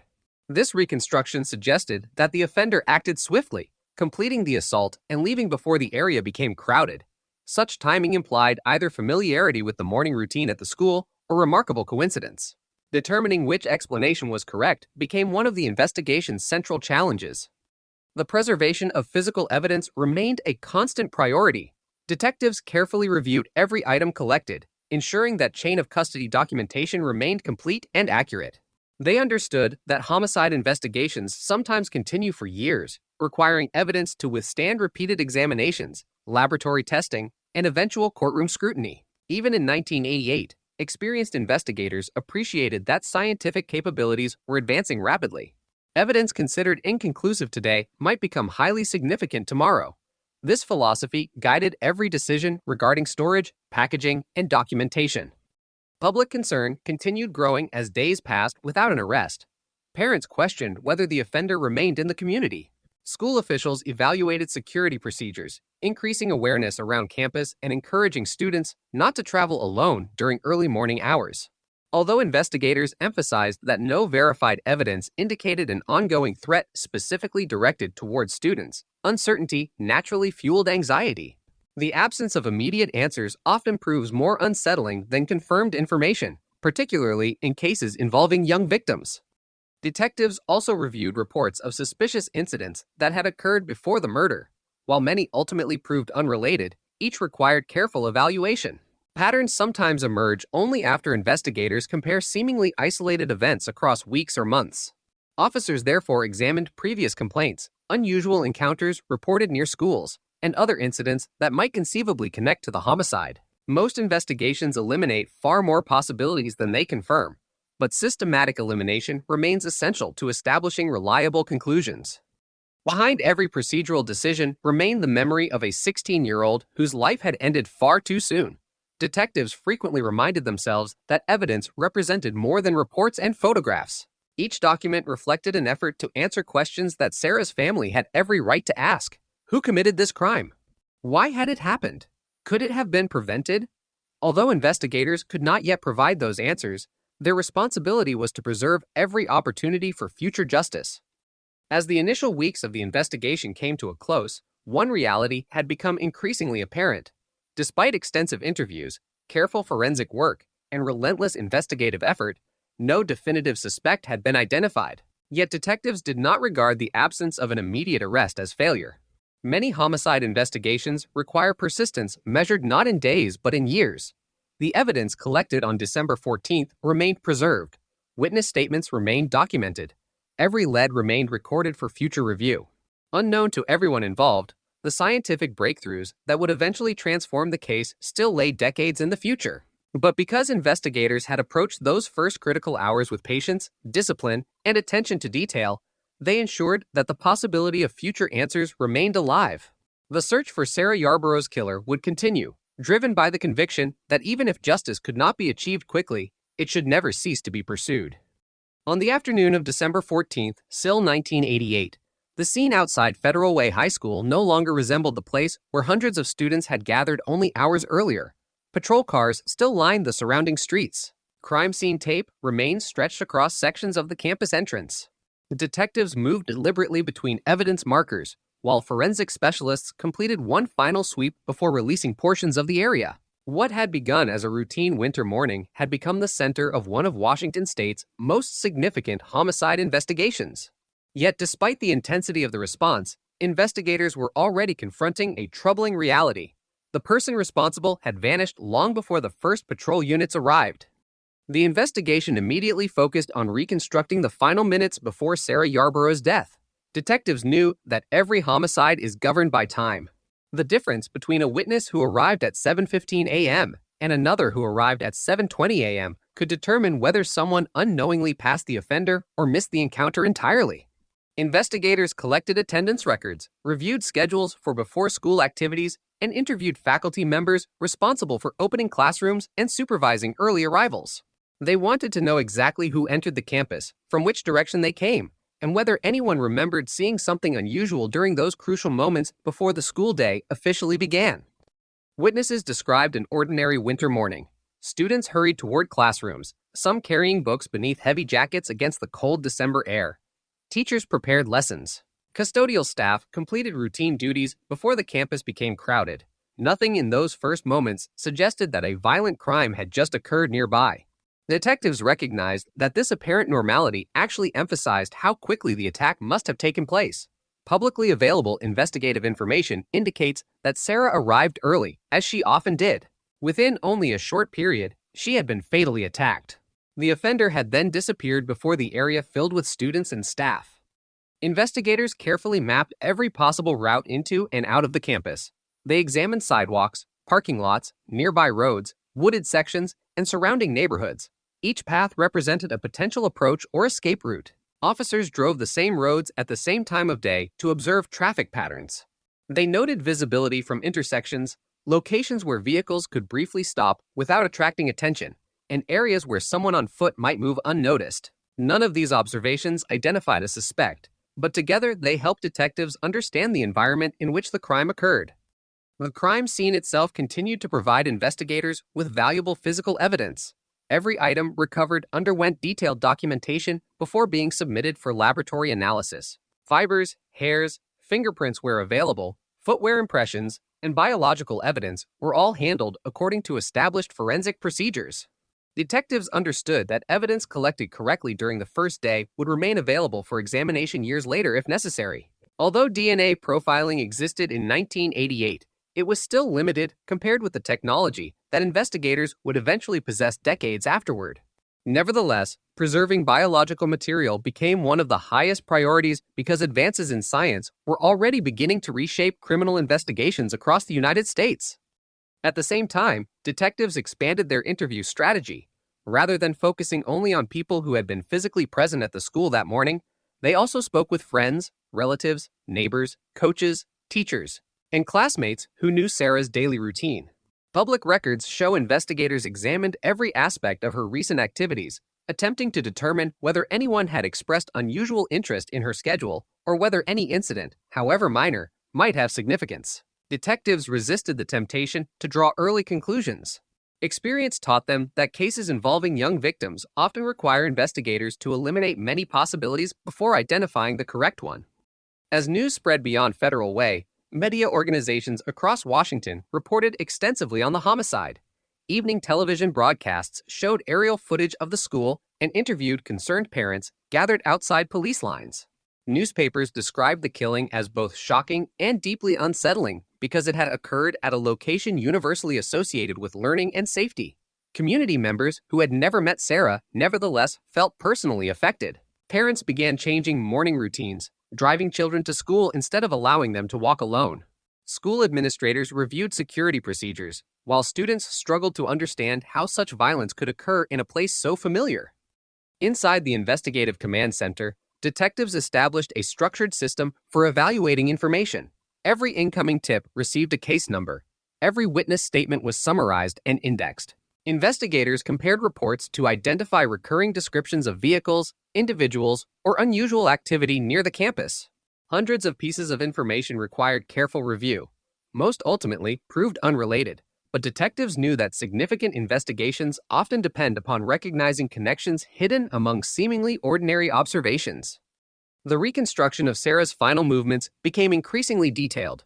Investigators established when she left home, the route she was believed to have taken, and approximately when she arrived near the school. They then compared those verified facts with statements from individuals who had been in the vicinity. Even small differences in estimated times were analyzed because narrowing the window of opportunity also narrowed the number of people who could have encountered the offender. Detectives repeatedly revised their timeline as new information became available, ensuring that every conclusion rested upon confirmed evidence rather than assumption. The forensic examination continued behind the scenes. Specialists analyzed evidence using the best scientific methods available at the time. Certain tests produced useful investigative information, while others reached the limits of contemporary technology. Importantly, however, evidence that could not be fully interpreted was not discarded. It remained preserved under carefully controlled conditions. Investigators understood that science evolves. Material considered inconclusive in one decade might become decisive in another. That foresight would later become one of the defining strengths of the case. Meanwhile, Sarah's family faced the unimaginable task of grieving while investigators searched for answers. Detectives maintained regular communication with them, explaining investigative steps without revealing sensitive details that could compromise the case. Families of homicide victims often become essential partners in long-term investigations, providing information, preserving memories, and sustaining public awareness when cases remain unsolved. Although the investigation was only beginning, detectives recognized the importance of maintaining that relationship from the outset. As the first 24 hours came to an end, investigators gathered to review everything they had learned. They identified confirmed facts, unresolved questions, and investigative priorities for the days ahead. No single witness had identified the killer. No immediate arrest appeared imminent. Yet experienced detectives refused to interpret the absence of quick results as failure. The case contained substantial physical evidence, a carefully documented crime scene, and an increasingly refined timeline. They believed those elements would eventually reveal the truth, even if the process required patience measured not in days but in years. The murder of Sarah Yarborough had already transformed Federal Way. Students returned to classrooms overshadowed by fear. Parents looked more closely at their children's daily routines. Teachers attempted to restore a sense of normalcy despite knowing that nothing felt normal anymore. Beyond the visible grief lay another emotion that would remain for decades: uncertainty. Somewhere beyond the school grounds, the individual responsible continued living without having been identified. Detectives understood that solving the case would require persistence long after media attention faded. Every report, every photograph, every carefully preserved piece of evidence represented an investment in a future investigation that they hoped would one day deliver the answers that December 14th, SIL, 1988, had cruelly withheld. As the days following December 14th, SIL 1988 turned into weeks, the investigation into Sarah Yarborough's murder entered a phase familiar to experienced homicide detectives, but invisible to the public. The flashing emergency lights disappeared from outside Federal Way High School. Television crews gradually packed away their cameras. Students attempted to resume classes, and parents tried to restore routines that had been shattered by violence. Yet inside the King County Sheriff's Office, the case was anything but quiet. Detectives continued working long after the headlines faded, convinced that somewhere within the growing collection of reports, forensic evidence, and witness interviews lay the answer to who had attacked a 16-year-old student just steps from her school. One of the investigators' first priorities was to eliminate uncertainty wherever possible. Every witness interview was reviewed multiple times. The detectives compared statements side by side, looking not only for contradictions, but also for details repeated independently by different people. A vehicle noticed by one witness might seem insignificant on its own, but if another person reported seeing a similar vehicle minutes later, investigators paid close attention. Likewise, descriptions of unfamiliar individuals near the campus were carefully documented and compared against one another. The objective was never to confirm a theory prematurely, but to identify patterns supported by multiple sources. The timeline remained the backbone of the investigation. Publicly available records indicate that Sarah had followed a routine consistent with many previous school mornings. Detectives reconstructed that routine minute by minute, confirming her departure from home, estimating her arrival near the school, and identifying when she was last known to be alive. Every verified event reduced the amount of uncertainty surrounding the crime. At the same time, investigators carefully identified periods where no witnesses could account for Sarah's movements. Those gaps became the focus of intense scrutiny because they represented the likely moments during which the attack occurred.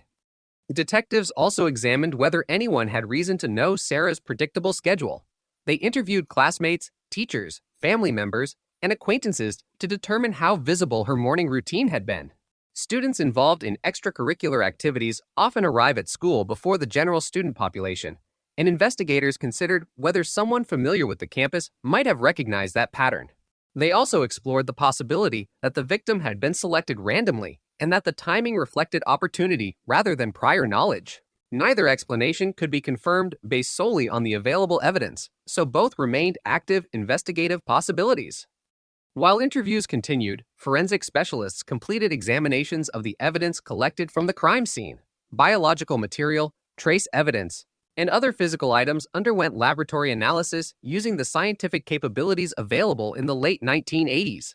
Although DNA testing was beginning to emerge as a valuable investigative tool, it remained limited in both sensitivity and availability. Nevertheless, detectives made a decision that would later prove remarkably important.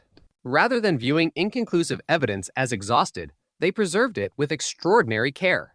Every item was cataloged, sealed, and stored according to procedures designed to protect its integrity indefinitely. They could not know how rapidly forensic science would evolve during the following decades, but they ensured future investigators would have every opportunity to re-examine the evidence. As news coverage expanded, law enforcement agencies received an increasing number of tips from members of the public. Some callers reported suspicious vehicles seen near the school. Others identified individuals whose behavior they considered unusual following the murder. Detectives understood that public attention inevitably generates both valuable information and mistaken speculation.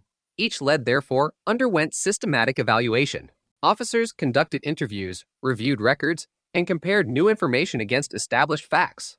The overwhelming majority of tips failed to produce evidence connecting anyone directly to the crime, but investigators continued following every credible lead because experience had taught them that important breakthroughs sometimes begin with information that initially appears insignificant. Federal Way itself changed noticeably during those early weeks. Parents became reluctant to allow children to walk to school alone, particularly before sunrise. Students who had once considered the campus a familiar and predictable environment now viewed it through the lens of fear and uncertainty. School administrators reviewed security measures and encouraged increased vigilance among staff and students. Community meetings reflected growing frustration. Residents wanted reassurance that the killer no longer posed a threat, but detectives could offer only honesty. The investigation remained active, and the person responsible had not yet been identified.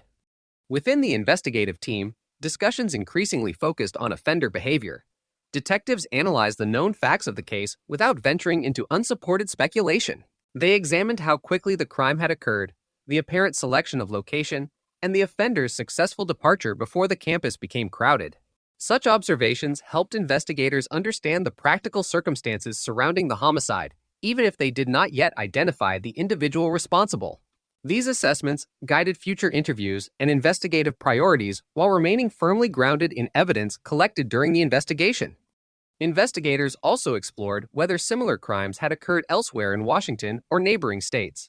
Comparing cases is a routine part of homicide investigations, particularly when the offender's identity remains unknown.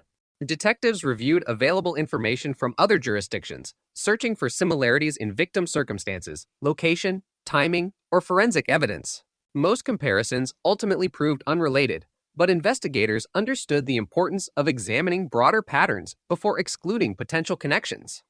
The emotional burden carried by Sarah's family deepened as days passed without answers. Detectives remained in contact, providing updates whenever appropriate while protecting confidential aspects of the investigation. Families often endure a unique form of uncertainty in unsolved homicide cases. Grief becomes intertwined with unanswered questions, making closure impossible. Investigators recognized this reality and continued assuring Sarah's loved ones that the case remained an active priority despite the absence of immediate breakthroughs. Behind closed doors, evidence management became an increasingly important responsibility. Detectives carefully reviewed chain of custody documentation to ensure every item collected from the scene remained fully accounted for. Proper evidence preservation is not simply administrative procedure. It safeguards the possibility of future scientific analysis and eventual courtroom presentation. Every photograph, every laboratory report, every witness interview, and every physical exhibit became part of a permanent investigative record designed to withstand scrutiny years or even decades later. As weeks became months, public attention gradually shifted toward other events. Media coverage diminished. New stories replaced old headlines. Yet for investigators assigned to Sarah's case, little had changed. Files continued growing. New interviews were conducted whenever additional information emerged. Previously examined evidence was revisited with fresh perspectives. Detectives frequently challenged one another's assumptions, recognizing that complex investigations require constant reevaluation rather than rigid adherence to initial theories. One of the defining characteristics of the investigation during this period was patience. Experienced homicide investigators understand that some cases resist immediate resolution despite extensive effort. The absence of an arrest does not necessarily indicate the absence of evidence. Instead, it often reflects the limitations of available technology, witness information, or investigative opportunities at a particular moment in time. Detectives believed they possessed important evidence recovered from the crime scene. The challenge lay in connecting that evidence to a specific individual through methods available in 1988. Throughout this period, Sarah Yarborough's name remained deeply embedded in the memory of the Federal Way community. Memorials honored her life. Friends and classmates continued remembering the teenager whose future had been stolen in a matter of minutes. For many residents, the unanswered questions surrounding her death became almost as haunting as the crime itself. Every anniversary served as another reminder that justice had not yet been achieved. Inside the evidence room, carefully sealed containers remained untouched except for authorized examinations. Investigators had no way of predicting that the biological evidence collected on that cold December morning would eventually outlive generations of forensic technology. Long before genetic genealogy transformed criminal investigations, long before national DNA databases expanded dramatically, and long before scientists developed techniques capable of analyzing increasingly small biological samples, the evidence already existed. It simply awaited the moment when science would finally become capable of revealing what it had silently preserved since December 14th, SIL 1988. For detectives, that possibility justified every hour spent documenting evidence with precision during the earliest days of the investigation. Although no arrest had been made and no suspect had yet been identified, they refused to regard the case as closed. Instead, it became an active investigation carried forward by persistence, careful record-keeping, and the belief that time does not erase truth. Sometimes it merely delays the moment when truth can finally be proven. By the beginning of 1989, the murder of Sarah Yarborough had evolved from an emergency response into one of the King County Sheriff's Office's most demanding long-term homicide investigations. The urgency that had defined the first hours after the discovery on December 14th, SIL 1988, had not disappeared. It had simply taken a different form. Detectives were no longer racing to secure a crime scene. Instead, they faced the painstaking work of evaluating every lead, preserving every piece of evidence, and ensuring that no investigative opportunity was overlooked. They understood many homicide cases are solved not through a single dramatic breakthrough, but through disciplined persistence, careful documentation, and the willingness to revisit evidence repeatedly as new information emerges. Boxes of reports began filling the investigative office. Every interview, every laboratory result, every crime scene photograph, and every tip from the public was cataloged and indexed. Experienced investigators know that information collected during the earliest days of an investigation often gains new significance months or even years later. A seemingly unimportant statement may align with evidence discovered much later. A witness who recalls only fragments at first may remember additional details after time has passed. For that reason, detectives resisted the temptation to dismiss information simply because it did not immediately produce a suspect. The investigative team continued refining the chronology of Sarah's final morning. Publicly available records established that she had followed a familiar routine, arriving at Federal Way High School before regular classes began. Detectives revisited that timeline repeatedly, comparing witness statements with school schedules and other verified information.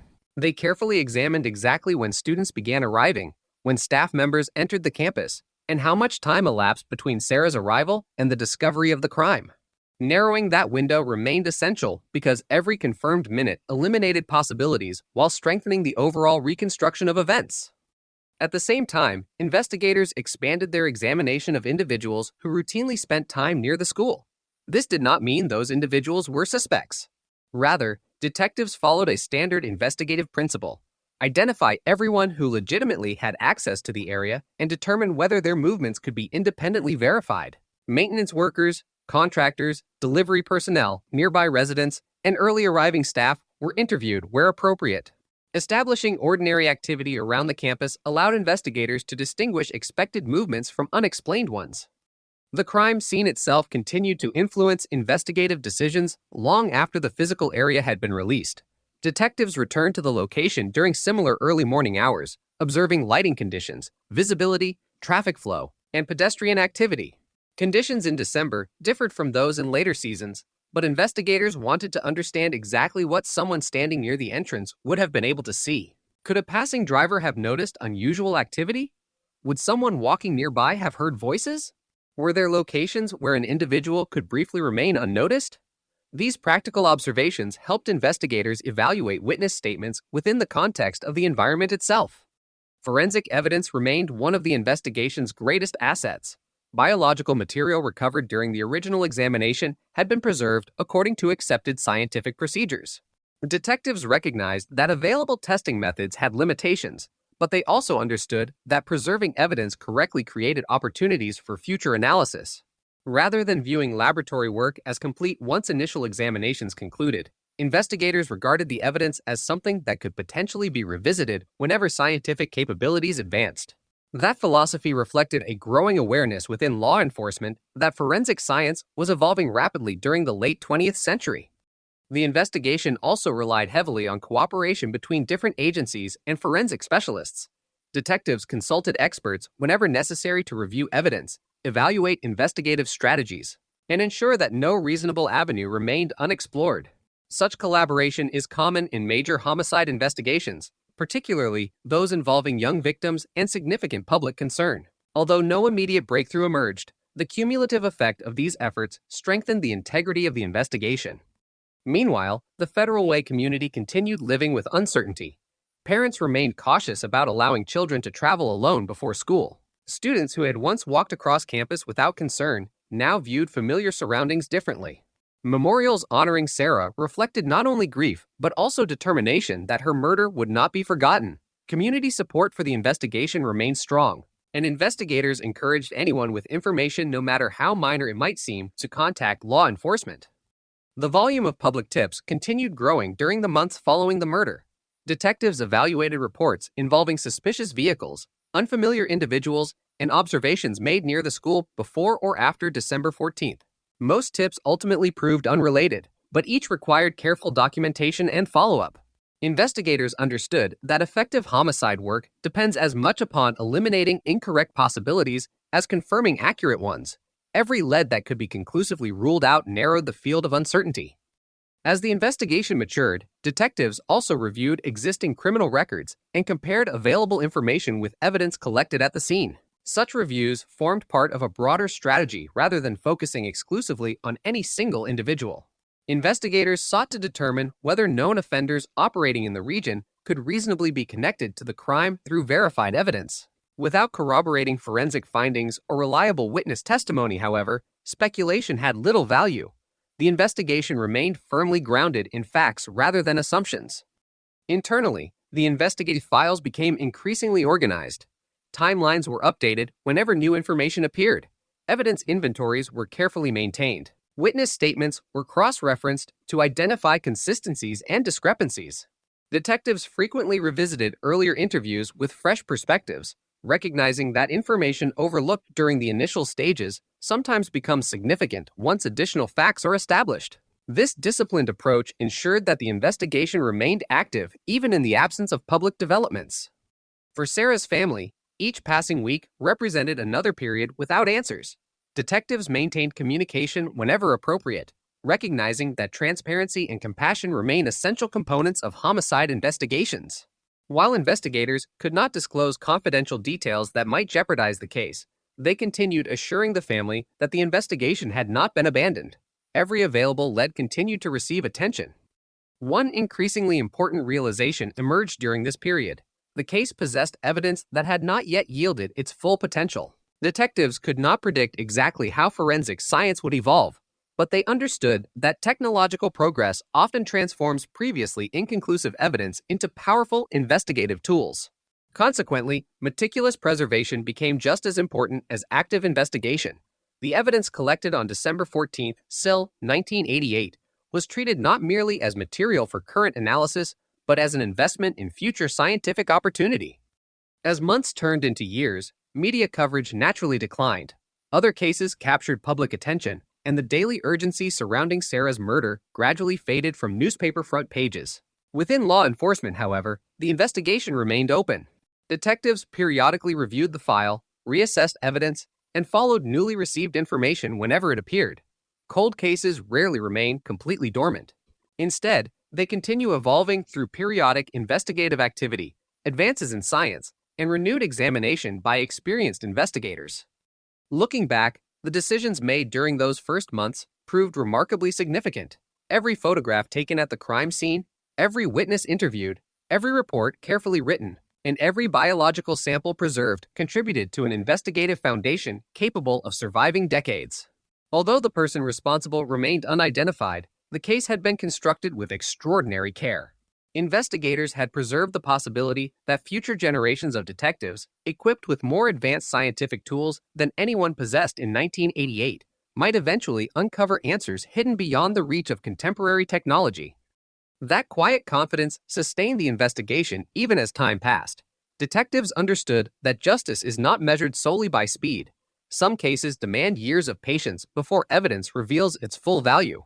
Sarah Yarborough's murder would become one of those cases, a homicide investigation built upon careful forensic preservation, relentless documentation, and the unwavering belief that truth can remain hidden for decades without disappearing.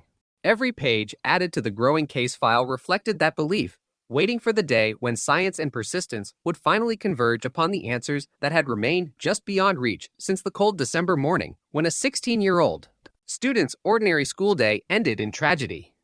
As 1989 progressed, the investigation into Sarah Yarborough's murder entered a period that many detectives describe as the most difficult stage of any major homicide case.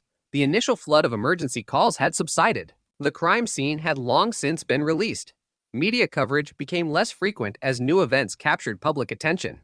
Yet inside the King County Sheriff's Office, the case remained active.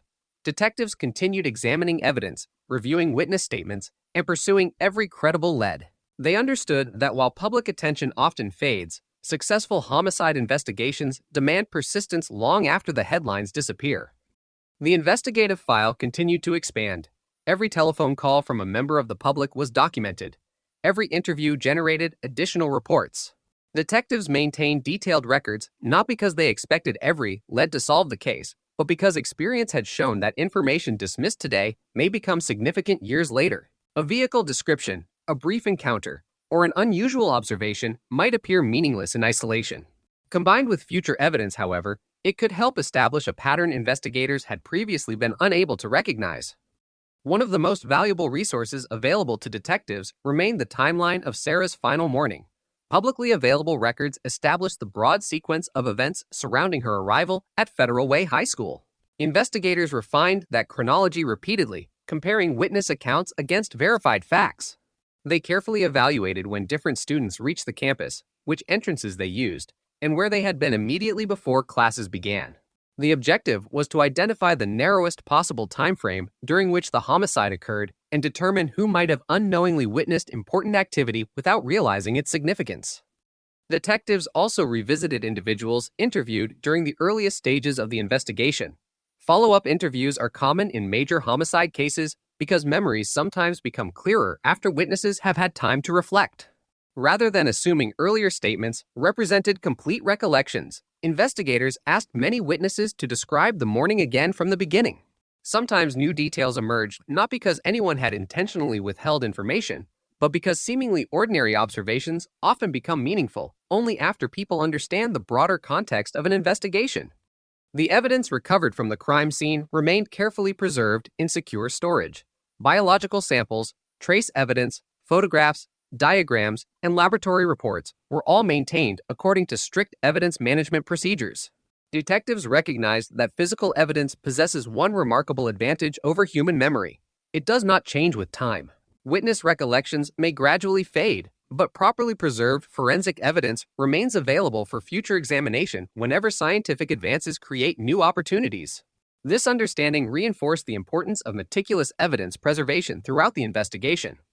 During this period, forensic science itself continued evolving. Across the United States, laboratories increasingly explored the potential of DNA analysis, although its practical use remained limited compared with modern standards. Investigators following Sarah's case monitored developments with interest, but understood that existing technology could not yet answer every question presented by the evidence. Rather than viewing this limitation as defeat, detectives regarded it as a reason to preserve every possible item for future analysis. Their responsibility extended beyond the capabilities of 1989. It included protecting evidence for investigators who might revisit the case years or even decades later. The investigation also required detectives to distinguish carefully between verified information and speculation. High-profile crimes naturally generate rumors, particularly within close-knit communities. Individuals may sincerely believe they recognize a suspect based on news reports or conversations with neighbors. Others may report incidents that appear suspicious, but ultimately have no connection to the crime. Detectives approached every credible tip professionally, conducting interviews, reviewing records, and comparing information against established evidence. Most leads could be eliminated through routine investigative work, but each required attention before it could be responsibly dismissed. Within Federal Way, the emotional effects of Sarah's murder remained visible. Students who had attended the school during December 1988 continued remembering the events surrounding the discovery. Teachers and administrators carried the memory of a morning that permanently altered the atmosphere of the campus. Parents remained more cautious about early morning activities, particularly during winter months when darkness still covered much of the morning commute. Although daily routines gradually returned, the sense of security that had once defined the community had undeniably changed. Detectives periodically reviewed whether the case might connect to other investigations. This practice formed part of standard homicide procedure rather than indicating any confirmed relationship. Investigators compared available evidence with information from other jurisdictions, looking for similarities in offender behavior, victim circumstances, or forensic findings. Most comparisons produced no meaningful connection, but systematic review remained essential. Major investigations required detectives to consider every reasonable possibility before excluding it based on evidence. Behind the scenes, investigators maintained regular communication with forensic specialists regarding the evidence preserved from the crime scene. While no immediate technological breakthrough occurred, scientific methods continued improving incrementally.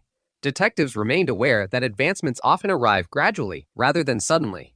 Better laboratory procedures, improved analytical techniques, and expanding scientific knowledge collectively increased the long-term value of properly preserved evidence. The relationship between investigators and Sarah's family also remained important. Families of homicide victims often endure years of uncertainty, particularly when arrests do not occur quickly. Detectives provided updates whenever appropriate while carefully protecting confidential aspects of the investigation. Maintaining trust required honesty. Investigators could not promise immediate answers, but they consistently reaffirmed their commitment to pursuing every available lead. That commitment reflected both professional responsibility and recognition of the profound personal loss experienced by Sarah's loved ones. As the months continued passing, the case increasingly demonstrated characteristics common to investigations later classified as cold cases. This designation does not mean detectives stop working. Rather, it reflects that all immediately available investigative leads have been pursued without identifying the offender. Cases in this stage remain open, with investigators prepared to act whenever new evidence, improved technology, or additional information becomes available. Sarah Yarborough's murder gradually entered this category not because of neglect, but because every reasonable avenue available at the time had been explored without producing sufficient evidence to identify the killer. Even during quieter periods, detectives routinely returned to the evidence with fresh perspectives. They reviewed photographs taken during the original crime scene examination, studied diagrams documenting the location, and re-examined witness statements collected months earlier. Experienced investigators understand that familiarity can sometimes obscure important observations. By periodically approaching the case as though seeing it for the first time, detectives hope to recognize connections previously overlooked. One particularly significant aspect of the investigation was the quality of the original evidence collection. From the beginning, crime scene personnel had documented the location with exceptional care. Biological evidence had been preserved according to accepted forensic standards. Detailed notes accompanied every item recovered. This comprehensive documentation ensured that future investigators would not need to rely solely on written summaries. They would possess photographs, measurements, laboratory reports, and physical evidence capable of independent reevaluation. Years later, many investigators would reflect upon how crucial those early decisions had been. Had evidence been improperly collected or inadequately preserved, future scientific breakthroughs might never have benefited the case. Instead, the careful work performed on and immediately after December 14, SIL 1988, protected opportunities that no one at the time could fully anticipate. Although detectives could not yet identify the person responsible, they had successfully preserved the possibility that one day someone could. For the Federal Way community, however, such possibilities remained invisible. Residents simply knew that the murder remained unsolved. Anniversaries served as painful reminders that a young student's life had been taken and that no arrest had followed. Yet inside secure evidence storage, carefully sealed exhibits continued waiting. They contained information science had not yet learned how to fully interpret, but they also represented something far more important: proof that the investigation had not reached its true end. The answers were still there, hidden within evidence collected on that cold December morning, waiting patiently for the day when determination, technological progress, and meticulous police work would finally intersect. As the investigation moved beyond its first year, the murder of Sarah Yarborough became what investigators often describe as an active but unresolved homicide. That distinction mattered. The absence of an arrest did not mean the search for Sarah's killer had ended. Detectives continued reviewing information, following new leads when they emerged, and preserving every piece of evidence collected on December 14, SIL 1988. The pace had changed from the urgency of the first days to the persistence required by long-term investigations. Every decision was guided by a simple principle: if the case could not be solved with the tools available today, it must be preserved so it could be solved with the tools of tomorrow. The original investigative file had grown into thousands of pages. Crime scene diagrams, laboratory reports, witness interviews, photographs, evidence inventories, and follow-up memoranda documented nearly every aspect of the case. The detectives assigned to the investigation understood that meticulous record-keeping was not merely administrative work. In a homicide investigation that might span decades, accurate documentation ensured that future investigators could understand precisely what had been done, what evidence existed, which leads had been pursued, and why particular conclusions had been reached. Every page represented another safeguard against the passage of time. One of the continuing priorities involved reviewing witness statements collected during the earliest stages of the investigation. Human memory is complex. While memories often fade, individuals sometimes remember additional details after revisiting traumatic events or hearing renewed public discussion about a case. Detectives periodically contacted witnesses again, asking them to describe the morning of December 14th from the beginning rather than focusing only on specific questions. This technique occasionally revealed observations that had previously seemed too insignificant to mention. Investigators carefully evaluated every new detail, comparing it against evidence already established through forensic examination and other interviews. The timeline surrounding Sarah's arrival at Federal Way High School remained central to the investigation.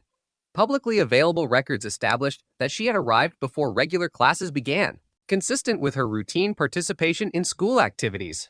Detectives repeatedly reconstructed those final minutes, identifying where students and staff had been located, which entrances were being used, and how activity gradually increased as the school day approached. The narrow window during which the homicide occurred reinforced investigators' belief that the offender had acted quickly before leaving the area without attracting immediate attention. At the same time, detectives continued examining information regarding vehicles observed near the campus that morning. Numerous tips had been received during the original investigation, describing automobiles seen entering, leaving, or parked near the school. Each report was evaluated according to its reliability, timing, and consistency with other evidence. Most vehicles were ultimately identified and eliminated through routine investigative work. Although no single report immediately identified the offender, detectives understood that documenting these observations preserved valuable context should additional information emerge later. Forensic evidence remained the investigation's greatest long-term asset. The biological material collected during the original crime scene examination had been stored under carefully controlled conditions. Throughout the late 1980s and early 1990s, forensic laboratories across the United States continued refining DNA analysis techniques. While these scientific advances occurred gradually, homicide investigators closely followed developments. Cases previously considered beyond the reach of available technology occasionally benefited from improved laboratory methods capable of obtaining additional information from preserved evidence. The King County Sheriff's Office maintained communication with forensic specialists whenever significant advances occurred. Although many improvements initially applied only to newer investigations, the detectives recognized that preserved evidence from older cases might eventually become suitable for re-examination. This philosophy reflected a broader transformation occurring throughout American law enforcement. Increasingly, agencies viewed unsolved homicide evidence not as static material, but as scientific resources whose value could increase over time. Sarah's family continued living with the uncertainty that accompanies every unresolved homicide. Publicly documented accounts over the years reflected their determination to see the investigation continue despite the absence of immediate answers. The detectives remained mindful that every anniversary represented another reminder of the questions left unanswered since December 1988. While investigators could not promise rapid progress, they consistently maintained that the case remained open and that preserved evidence continued to offer hope for the future. Within the Federal Way community, memories of the murder remained vivid. Students who had attended the school during 1988 graduated and moved on with their lives, but many continued remembering the morning when routine suddenly gave way to tragedy. Teachers, administrators, and law enforcement officers carried similar memories.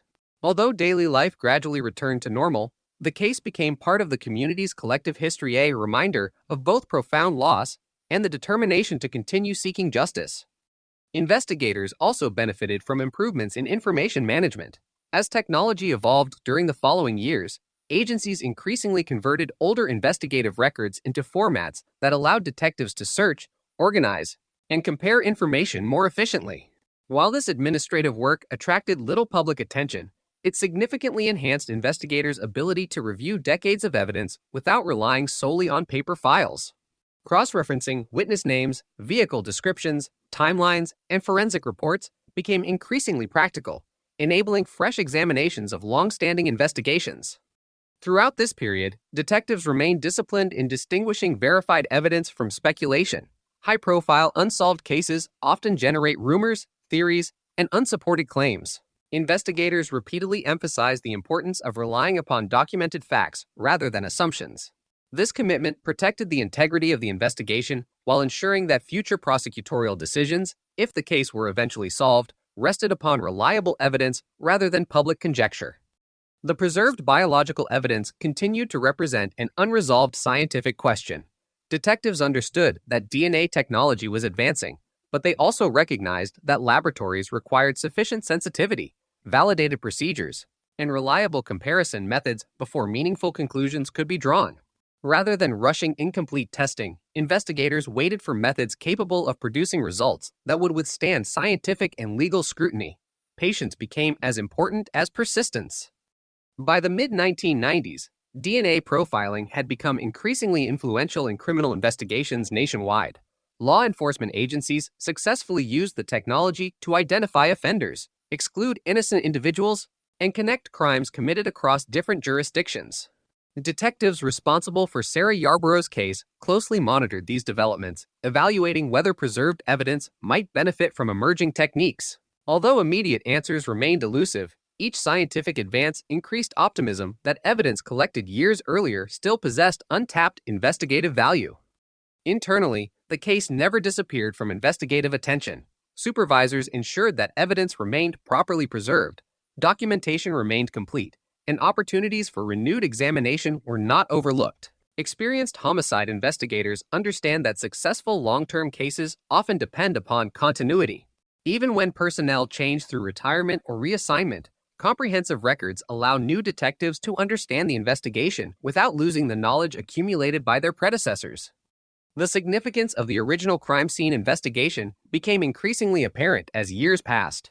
Every photograph, every measurement, every laboratory submission, and every carefully sealed evidence package reflected the professionalism of investigators who had understood the importance of preserving opportunities beyond the limits of contemporary science. Without that meticulous work on December 14, SIL 1988, later forensic advances might have offered little benefit instead, because the evidence had been collected and maintained with exceptional care. The possibility of future scientific analysis remained alive. For the public, the investigation appeared quiet. There were no dramatic arrests, no televised searches, and no daily press conferences. Yet beneath that apparent silence, the case continued evolving. Detectives remained committed. Evidence remained secure. Science continued advancing. The questions first asked on that winter morning, who attacked Sarah Yarborough, why it happened, and whether justice could ever be achieved, had not been answered, but neither had they been abandoned. The investigation endured because the evidence endured, waiting through the years for the moment when technology would finally become capable of revealing what detectives had believed all along, that the truth had never disappeared. It had simply remained hidden, preserved within the evidence since the morning Sarah arrived at school on December 14, SIL 1988. As the months following Sarah Yarborough's murder turned into years, the investigation entered a phase that every homicide detective hopes to avoid but many eventually face. The immediate urgency of December 1988 had faded from newspaper headlines, yet the unanswered questions remained exactly as they had on the morning Sarah was found outside Federal Way High School. Detectives had processed the crime scene, interviewed witnesses, analyzed physical evidence using the best technology available at the time, and followed every credible lead they could identify. Despite those efforts, no suspect had been charged. The case gradually came to be regarded as a cold case not because it had been forgotten, but because every reasonable investigative avenue then available had been pursued without producing enough evidence to identify and prosecute the person responsible. Within the King County Sheriff's Office, however, the term cold case never meant inactive. The investigation remained open. Detectives understood that an unsolved homicide differs fundamentally from many other criminal investigations. There is no statute of limitations for murder in Washington state. As long as evidence exists and investigators continue searching for answers, the possibility of justice remains alive. That philosophy shaped every decision made after the initial investigation slowed. Rather than closing files and moving on, detectives preserved every report, every photograph, every interview transcript, and every piece of physical evidence with the expectation that future investigators might someday return to the case armed with new knowledge and more advanced scientific tools. The passage of time presented its own challenges. Witnesses moved away from Federal Way. Students who had attended the high school in 1988 graduated, started careers, and built families of their own. Teachers retired. Detectives originally assigned to the investigation accepted new assignments or eventually left the department after long careers in law enforcement. Yet the case itself remained. Each transition required careful transfer of knowledge from one investigator to another. Comprehensive documentation became essential. Every investigative decision, every eliminated lead, and every remaining question had to be recorded clearly enough that someone joining the investigation years later could understand precisely where the case stood without repeating work already completed. For Sarah Yarborough's family, the years carried a different burden. Public records and interviews over the decades reflected the enduring pain experienced by loved ones waiting for answers that never seemed to come. Birthdays, holidays, graduations, and family milestones all unfolded in the shadow of an unresolved homicide. Every anniversary of December 14th served as another reminder that Sarah's life had ended at 16, while the individual responsible remained unidentified. Families living through long-term homicide investigations often describe a unique form of grief, one complicated by uncertainty. Questions remain unanswered. Justice remains incomplete. Hope persists even as years pass without visible progress. Detectives periodically reopened the investigative files, particularly whenever new information arrived or advances in forensic science suggested fresh opportunities. They reviewed witness statements collected years earlier, comparing them with evidence preserved from the original crime scene. Sometimes investigators approached the case from entirely new perspectives, asking whether assumptions made during the early stages still held true or whether overlooked details might take on greater significance in light of later developments. Such reviews are common in unresolved homicide investigations because experience has repeatedly demonstrated that fresh eyes sometimes recognize patterns invisible to those immersed in the original inquiry. Meanwhile, forensic science continued advancing throughout the 1990s. DNA profiling became increasingly reliable and more widely accepted within the American criminal justice system. Cases that once depended almost entirely upon eyewitness testimony or confessions now increasingly incorporated genetic evidence capable of identifying offenders or excluding innocent individuals with remarkable precision. Detectives responsible for Sarah's investigation closely followed these developments. They understood that biological evidence collected in 1988 might eventually reveal information impossible to obtain during the original investigation. The careful preservation of that evidence, therefore, became increasingly significant with every scientific breakthrough. Despite these advances, practical limitations remained. Early DNA testing often required larger or higher quality biological samples than later technologies. Laboratories prioritized cases based on available resources, and scientific methods continued evolving year after year. The detectives could not simply resubmit evidence each time a minor improvement occurred. Instead, they evaluated whether meaningful advances justified additional testing while ensuring that limited evidence would not be unnecessarily consumed by procedures unlikely to produce useful results. This careful balance between preserving evidence and pursuing scientific opportunity required close collaboration between investigators and forensic specialists. Public attention surrounding the case naturally diminished over time. New crimes, new investigations, and new headlines replaced the coverage that had dominated local news in late 1988. Yet Sarah Yarborough's name continued appearing periodically, particularly around anniversaries of her death. Local newspapers and television stations occasionally revisited the case, reminding viewers that the investigation remained unsolved and encouraging anyone with information to contact law enforcement. These renewed appeals sometimes generated additional tips, though most ultimately repeated information already known or proved impossible to verify after so many years. Within the Federal Way community, memories of the murder endured. Former students remembered the shock of arriving at school that December morning. Teachers recalled the difficult conversations held with frightened teenagers. Parents remembered altering family routines out of concern for their children's safety. Although the city itself continued growing and changing, the murder remained part of its collective history. For many residents, the case represented not only the tragic loss of a young life, but also the enduring determination to continue seeking justice regardless of how much time had passed. Investigators also recognized another challenge common to aging homicide cases. Memory inevitably changes with time. Witnesses may sincerely believe they remember events clearly, yet recollections can gradually become influenced by media coverage, conversations with others, or the simple passage of years. Consequently, detectives increasingly relied upon contemporaneous records created during the original investigation. Statements recorded in December 1988 often carried particular evidentiary value because they reflected memories documented immediately after the crime, before later influences could affect recollection. Preserving those original interviews proved just as important as preserving physical evidence. Technological advances extended beyond forensic laboratories. Law enforcement agencies gradually adopted improved computer systems capable of organizing investigative information more efficiently. Older paper records were indexed, digitized where appropriate, and made more accessible for future review. Detectives could compare names, addresses, vehicle descriptions, and other investigative details more rapidly than had been possible during the original investigation. While such administrative improvements rarely attract public attention, they substantially enhance the ability of investigators to revisit complex cases spanning many years. The emergence of national DNA databases during the 1990s and early 2000s also transformed criminal investigations across the United States. These systems allowed qualifying DNA profiles from crime scenes to be compared against profiles obtained from convicted offenders and, later, other qualifying individuals under applicable laws. Investigators responsible for Sarah's case monitored these developments carefully. Whenever appropriate and scientifically feasible, preserved evidence could potentially benefit from expanding forensic capabilities. Although no immediate match emerged during those early years, the infrastructure supporting future investigations continued strengthening.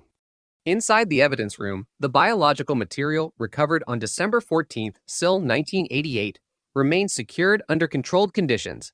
Detectives understood that this evidence represented more than physical exhibits stored on shelves. It embodied the possibility that science might someday answer questions investigators had been asking since the morning Sarah was killed. Every improvement in DNA analysis renewed cautious optimism. Every successful identification in another cold case demonstrated that time alone does not destroy the evidentiary value of properly preserved forensic material. The investigation's continued existence reflected an important truth about homicide work. Cases do not become unsolved because investigators lose interest. Rather, they become unsolved because available evidence has not yet revealed the identity of the offender. In Sarah Yarborough's case, detectives remained convinced that the answer existed within the evidence collected during the original investigation. What remained uncertain was when technology would become capable of uncovering it. As the years stretched into decades, patience became one of the investigation's defining characteristics. Detectives came and went, scientific methods evolved, and Federal Way itself continued changing. Yet the commitment to solving Sarah's murder endured. The case file remained active, evidence remained preserved, and investigators continued believing that the truth had not disappeared with time. It had merely become concealed behind the limitations of contemporary science. Unknown to nearly everyone outside the investigation, that hidden truth was slowly moving closer to discovery as forensic technology advanced year after year, bringing investigators incrementally nearer to identifying the person who had escaped justice since that cold December morning in 1988. As the investigation entered the 1990s, detectives increasingly came to believe that the most valuable witness in the Sarah Yarborough case was no longer a person. It was the evidence itself. Memories fade, eyewitnesses relocate, newspaper clippings turn yellow with age, and investigators retire. But physical evidence, when collected correctly and preserved with care, remains unchanged. Hidden inside sealed evidence envelopes and carefully documented laboratory submissions was biological material recovered on the morning of December 14, SIL 1988. At the time, no one could know that those samples would one day become the key to solving one of Washington State's longest-running unsolved murders. Yet because investigators resisted the temptation to treat the evidence as exhausted, they unknowingly preserved the opportunity for justice decades into the future. The decisions made during the first hours of the investigation proved remarkably important. Crime scene technicians followed established forensic procedures, photographing every significant area before collecting evidence. Biological samples were packaged individually, labeled, sealed, and entered into an evidence management system designed to maintain an unbroken chain of custody. Detectives understood that preserving the integrity of evidence was essential not only for immediate laboratory analysis, but also for any future prosecution. Every person who handled an exhibit documented the transfer. Every movement was recorded. Such meticulous documentation ensured that years later, investigators could demonstrate exactly where each item had been stored and who had accessed it. At the time of Sarah's murder, DNA profiling was still developing into a practical investigative tool. The scientific community had already demonstrated that DNA could distinguish one individual from another with extraordinary accuracy. But routine criminal casework remained limited by available technology. Laboratories required larger biological samples than later generations of forensic scientists would need, and processing often took considerably longer than modern standards. The detectives recognized Dana's potential, yet they also understood its limitations. Consequently, they approached the biological evidence with exceptional caution. Rather than consuming every available sample during early testing, investigators preserved material for future examination, anticipating that scientific methods would continue improving. This philosophy reflected a growing change within forensic investigations across the United States. Detectives increasingly appreciated that evidence should not be viewed only through the capabilities of current technology. Scientific progress had already transformed fingerprint analysis, blood typing, and microscopic examinations. DNA promised to advance even further. By preserving biological evidence carefully, investigators effectively protected opportunities that had not yet become scientifically possible. In Sarah Yarborough's case, this foresight would eventually become one of the investigation's defining strengths. The biological material recovered from the crime scene remained secured under controlled storage conditions. Evidence custodians monitored environmental factors designed to protect sensitive forensic exhibits from contamination or degradation. Procedures governing access became increasingly strict. Only authorized personnel could retrieve evidence for examination, and every inspection required complete documentation. Although these administrative safeguards rarely attracted public attention, they played an essential role in maintaining the evidentiary value of material collected in 1988. Meanwhile, forensic science advanced steadily throughout the 1990s. Laboratories developed increasingly sensitive methods capable of obtaining DNA profiles from smaller and more degraded samples than had previously been possible. Polymerase chain reaction, commonly known as CCR, dramatically expanded the ability of scientists to analyze minute quantities of genetic material. Detectives responsible for unresolved homicide cases followed these developments closely, recognizing that evidence once considered unsuitable for comprehensive analysis might eventually produce meaningful results. Despite these advances, investigators exercised patience. Every round of forensic testing consumes at least a portion of the available biological material. Detectives therefore worked closely with laboratory scientists before authorizing additional examinations. The question was never simply whether new technology existed.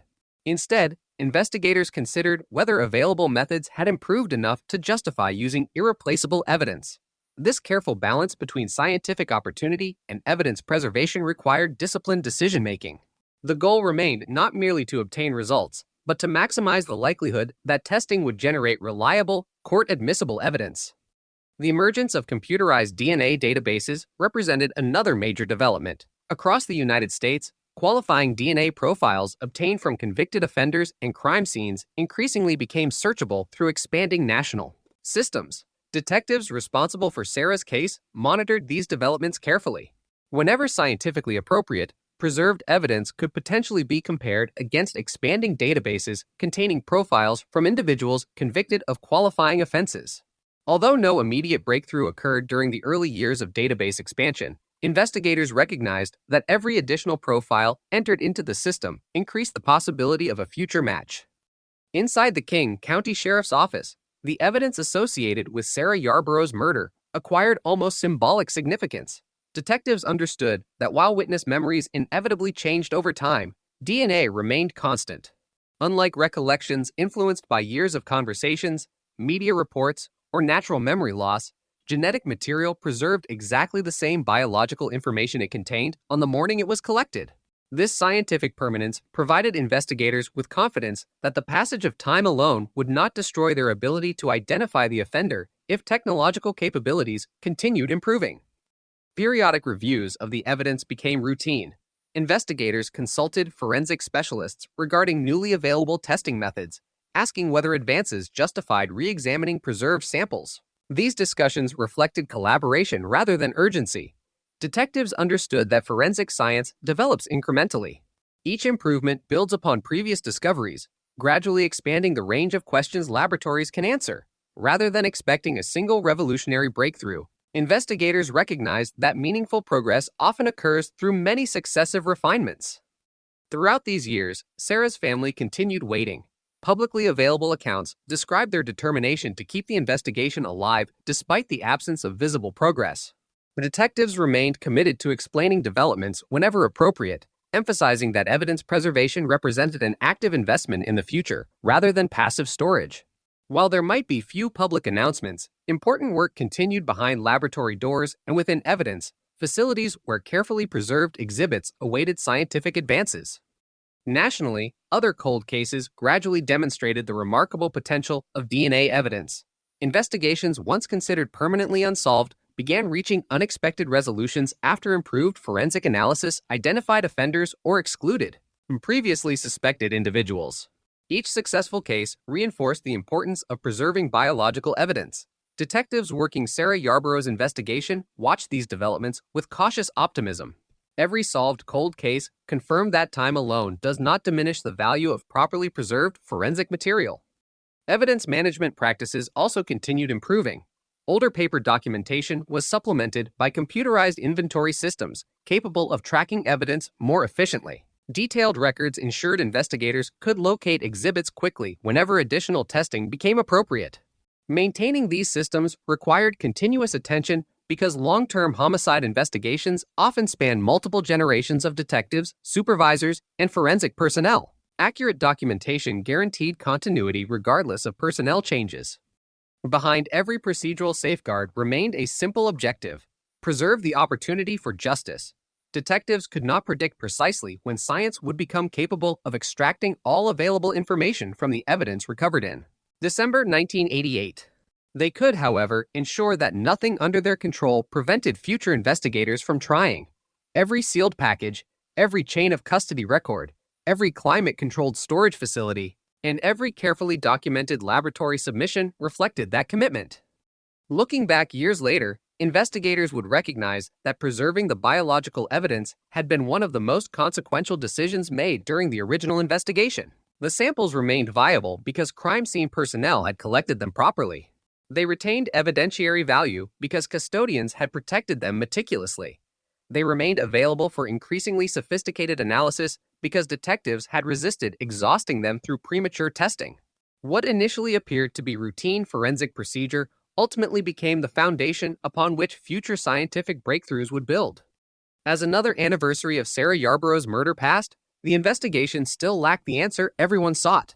Yet inside, secure evidence storage, preserved biological material quietly retained information untouched by time. Detectives increasingly understood that solving the case might no longer depend upon discovering a forgotten witness or obtaining an unexpected confession.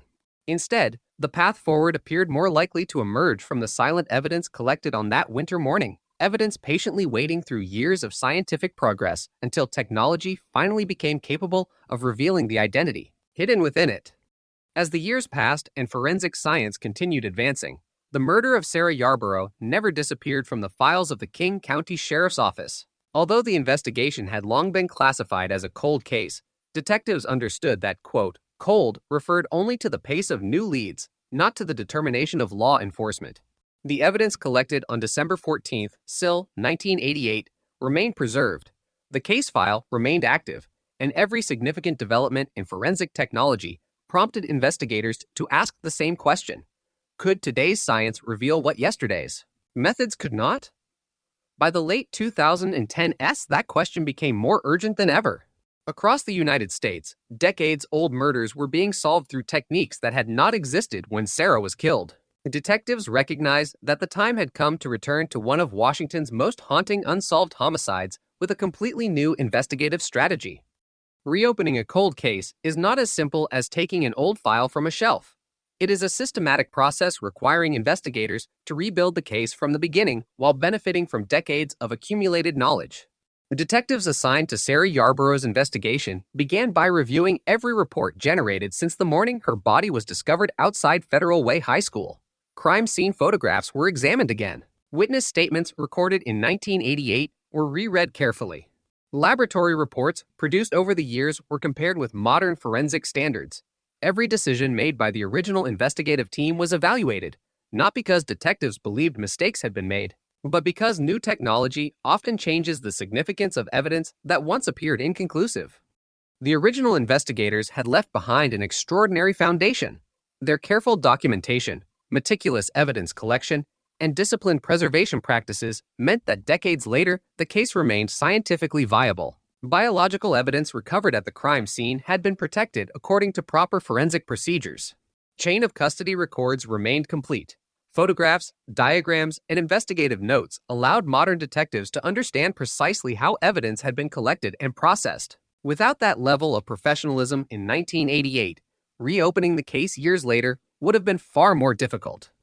One of the first priorities involved determining whether the preserved biological evidence could undergo additional forensic analysis using modern laboratory techniques. DNA technology had advanced dramatically since the original investigation. Laboratories could now obtain genetic profiles from samples once considered too small or too degraded for meaningful examination. The detectives consulted forensic scientists to evaluate the remaining evidence and determine which items offered the greatest potential for further testing. This collaboration reflected the increasingly close relationship between homicide investigators and forensic specialists in modern cold case investigations. At the same time, investigators reviewed every lead pursued during the original inquiry. Individuals who had been interviewed decades earlier were identified within the case files, and detectives examined whether any new information had emerged regarding those interviews. Some witnesses had relocated, others had passed away.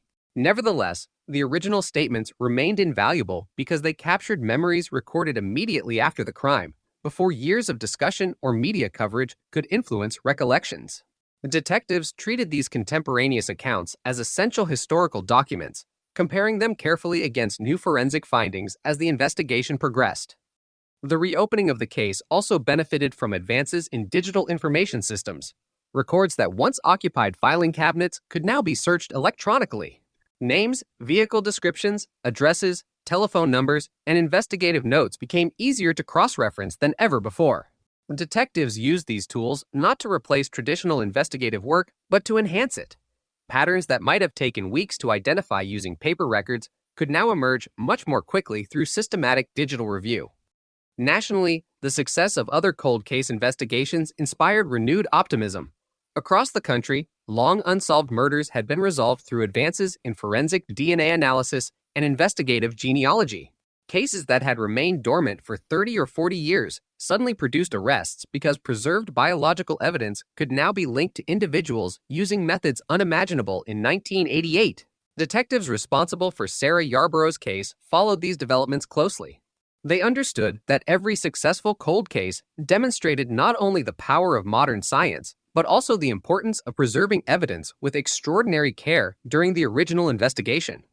As forensic laboratories completed new examinations of the preserved biological evidence, investigators evaluated the results alongside everything already known about the case. Rather than treating scientific findings in isolation, detectives integrated them into the broader investigative picture. The crime scene evidence, witness timelines, original interviews, and forensic results all became interconnected pieces of a single investigative framework. Modern homicide investigations increasingly rely upon this combination of traditional detective work and advanced scientific analysis. Throughout the renewed investigation, detectives remained careful not to allow technological excitement to replace investigative discipline.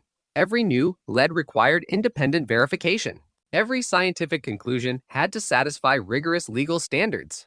Investigators understood that solving a homicide involves more than identifying a possible suspect. It requires assembling evidence capable of proving guilt beyond a reasonable doubt in court. Consequently, detectives proceeded methodically, ensuring that every investigative step strengthened the integrity of the case. For Sarah's family, the reopening of the investigation represented something they had hoped for during many difficult years. Publicly available accounts indicate that law enforcement maintained communication with the family as appropriate, recognizing both the emotional significance of renewed investigative activity and the importance of protecting confidential aspects of the case. Although detectives could not promise immediate answers, the fact that modern science offered new opportunities provided cautious optimism after decades of uncertainty. Within the King County Sheriff's Office, the case became an example of why unresolved homicides should never be abandoned simply because time has passed. Detectives understood that every year brings scientific advances, improved investigative techniques, and new opportunities unavailable to previous generations. The passage of time had not weakened the biological evidence recovered in 1988 because it had been preserved correctly instead. Time had strengthened the investigation by allowing forensic science to catch up with evidence patiently waiting for analysis. Investigators also recognized the importance of collaboration. Cold case investigations frequently involve partnerships among homicide detectives, forensic scientists, prosecutors, evidence custodians, and specialists in emerging investigative methods. Sarah Yarborough's case reflected that multidisciplinary approach. Every participant contributed expertise, ensuring that decisions regarding laboratory testing, evidence interpretation, and investigative strategy reflected both scientific accuracy and legal reliability. As detectives continued assembling new information, the contrast between 1988 and the modern investigation became increasingly striking. The original investigators had relied primarily upon witness interviews, physical evidence, and the limited forensic tools then available. Decades later, detectives possessed vastly more sophisticated scientific capabilities while still depending upon the professionalism of those original investigators who had preserved the evidence. The two investigations were separated by time, but united by a common commitment to uncovering the truth. The reopening of the case also sent a broader message to the community. Although many residents had long feared that Sarah Yarborough's murder might never be solved, renewed investigative activity demonstrated that law enforcement had not forgotten. Advances in forensic science had transformed possibilities once considered unattainable into realistic investigative opportunities. Detectives understood that solving the case would honor not only Sarah's memory, but also the persistence of everyone who had worked the investigation over 3 decades. As the renewed forensic examinations continued producing increasingly valuable information, investigators sensed that the case was approaching a turning point unlike anything experienced since December 1988. Years of careful evidence preservation, relentless documentation, and scientific progress were beginning to converge. The biological evidence that had remained silent for decades was now yielding information capable of directing detectives toward answers that had eluded generations of investigators. After more than 30 years, the investigation no longer depended solely upon preserving hope. For the first time since Sarah Yarborough was murdered outside her high school, detectives possessed compelling reasons to believe that the identity of the killer might finally be within reach. The investigation into the murder of Sarah Yarborough reached a fundamentally new stage when detectives began using investigative methods that did not exist when the crime occurred in December 1988. For decades, the biological evidence recovered at the scene had been carefully preserved. Earlier rounds of DNA testing had established that the material belonged to the unknown offender, but identifying that individual remained impossible because no direct match was found in the law enforcement databases available at the time. Investigators had reached the limits of traditional forensic comparison. The evidence clearly identified one person, yet that person remained unnamed. By the late 2010s, however, advances in forensic genetics were transforming cold case investigations throughout the United States. One of the most significant developments was the emergence of investigative genetic genealogy, a technique that differs from conventional DNA database searches. Rather than looking for an exact match to a known offender in a criminal database, investigators can, where legally permitted, compare an unknown DNA profile against profiles voluntarily made available for genealogical research. Instead of identifying the suspect directly, investigators may identify distant biological relatives. Professional genealogists then use historical records, family trees, census information, birth records, marriage records, military records, newspaper archives, and other public documents to reconstruct family relationships and gradually narrow the field of possible individuals. For detectives assigned to Sarah Yarborough's case, this represented an entirely new investigative opportunity. The preserved DNA profile from the crime scene remained scientifically suitable for further analysis because it had been collected and stored with exceptional care decades earlier. Investigators worked with forensic specialists to prepare the DNA for genealogy-based analysis. This process required additional laboratory work to generate the type of genetic profile suitable for genealogical comparison. The scientific standards governing this work were rigorous because any future prosecution would depend upon the reliability and integrity of every analytical step. Once the genealogy process began, investigators did not receive the name of a suspect. Instead, they received information pointing toward individuals who shared portions of their DNA with the unknown offender. These relatives were often distant people who had never met the individual detectives were ultimately trying to identify. From that point forward, the investigation became a combination of forensic science and traditional detective work. Genealogists reconstructed extensive family trees spanning multiple generations, carefully documenting marriages, children, grandchildren, relocations, and other family connections. Detectives then compared these family trees with the known facts of the Sarah Yarborough investigation. They asked practical questions rather than relying on speculation. Which family members had lived in Washington state during the late 1980s? Who was old enough to have committed the crime? who could reasonably have been in the Federal Way area in December 1988, who could be excluded based on age, location, military service, incarceration, or documented residence elsewhere. One by one, entire branches of the family tree were eliminated through verified evidence. Unlike fictional portrayals of investigations, this process required patience rather than dramatic breakthroughs. Weeks of genealogical research often produced only small advances. Every conclusion required documentary support. Every relationship had to be confirmed through reliable public records. Detectives understood that mistakes in genealogy could send an investigation in the wrong direction, so every connection underwent independent verification before investigators proceeded further. As the family tree became increasingly refined, attention gradually focused on a much smaller group of individuals whose age, geographic history, and family relationships were consistent with the available evidence. The detectives continued comparing historical records with information collected during the original investigation. Nothing was accepted solely because genealogy suggested a possibility.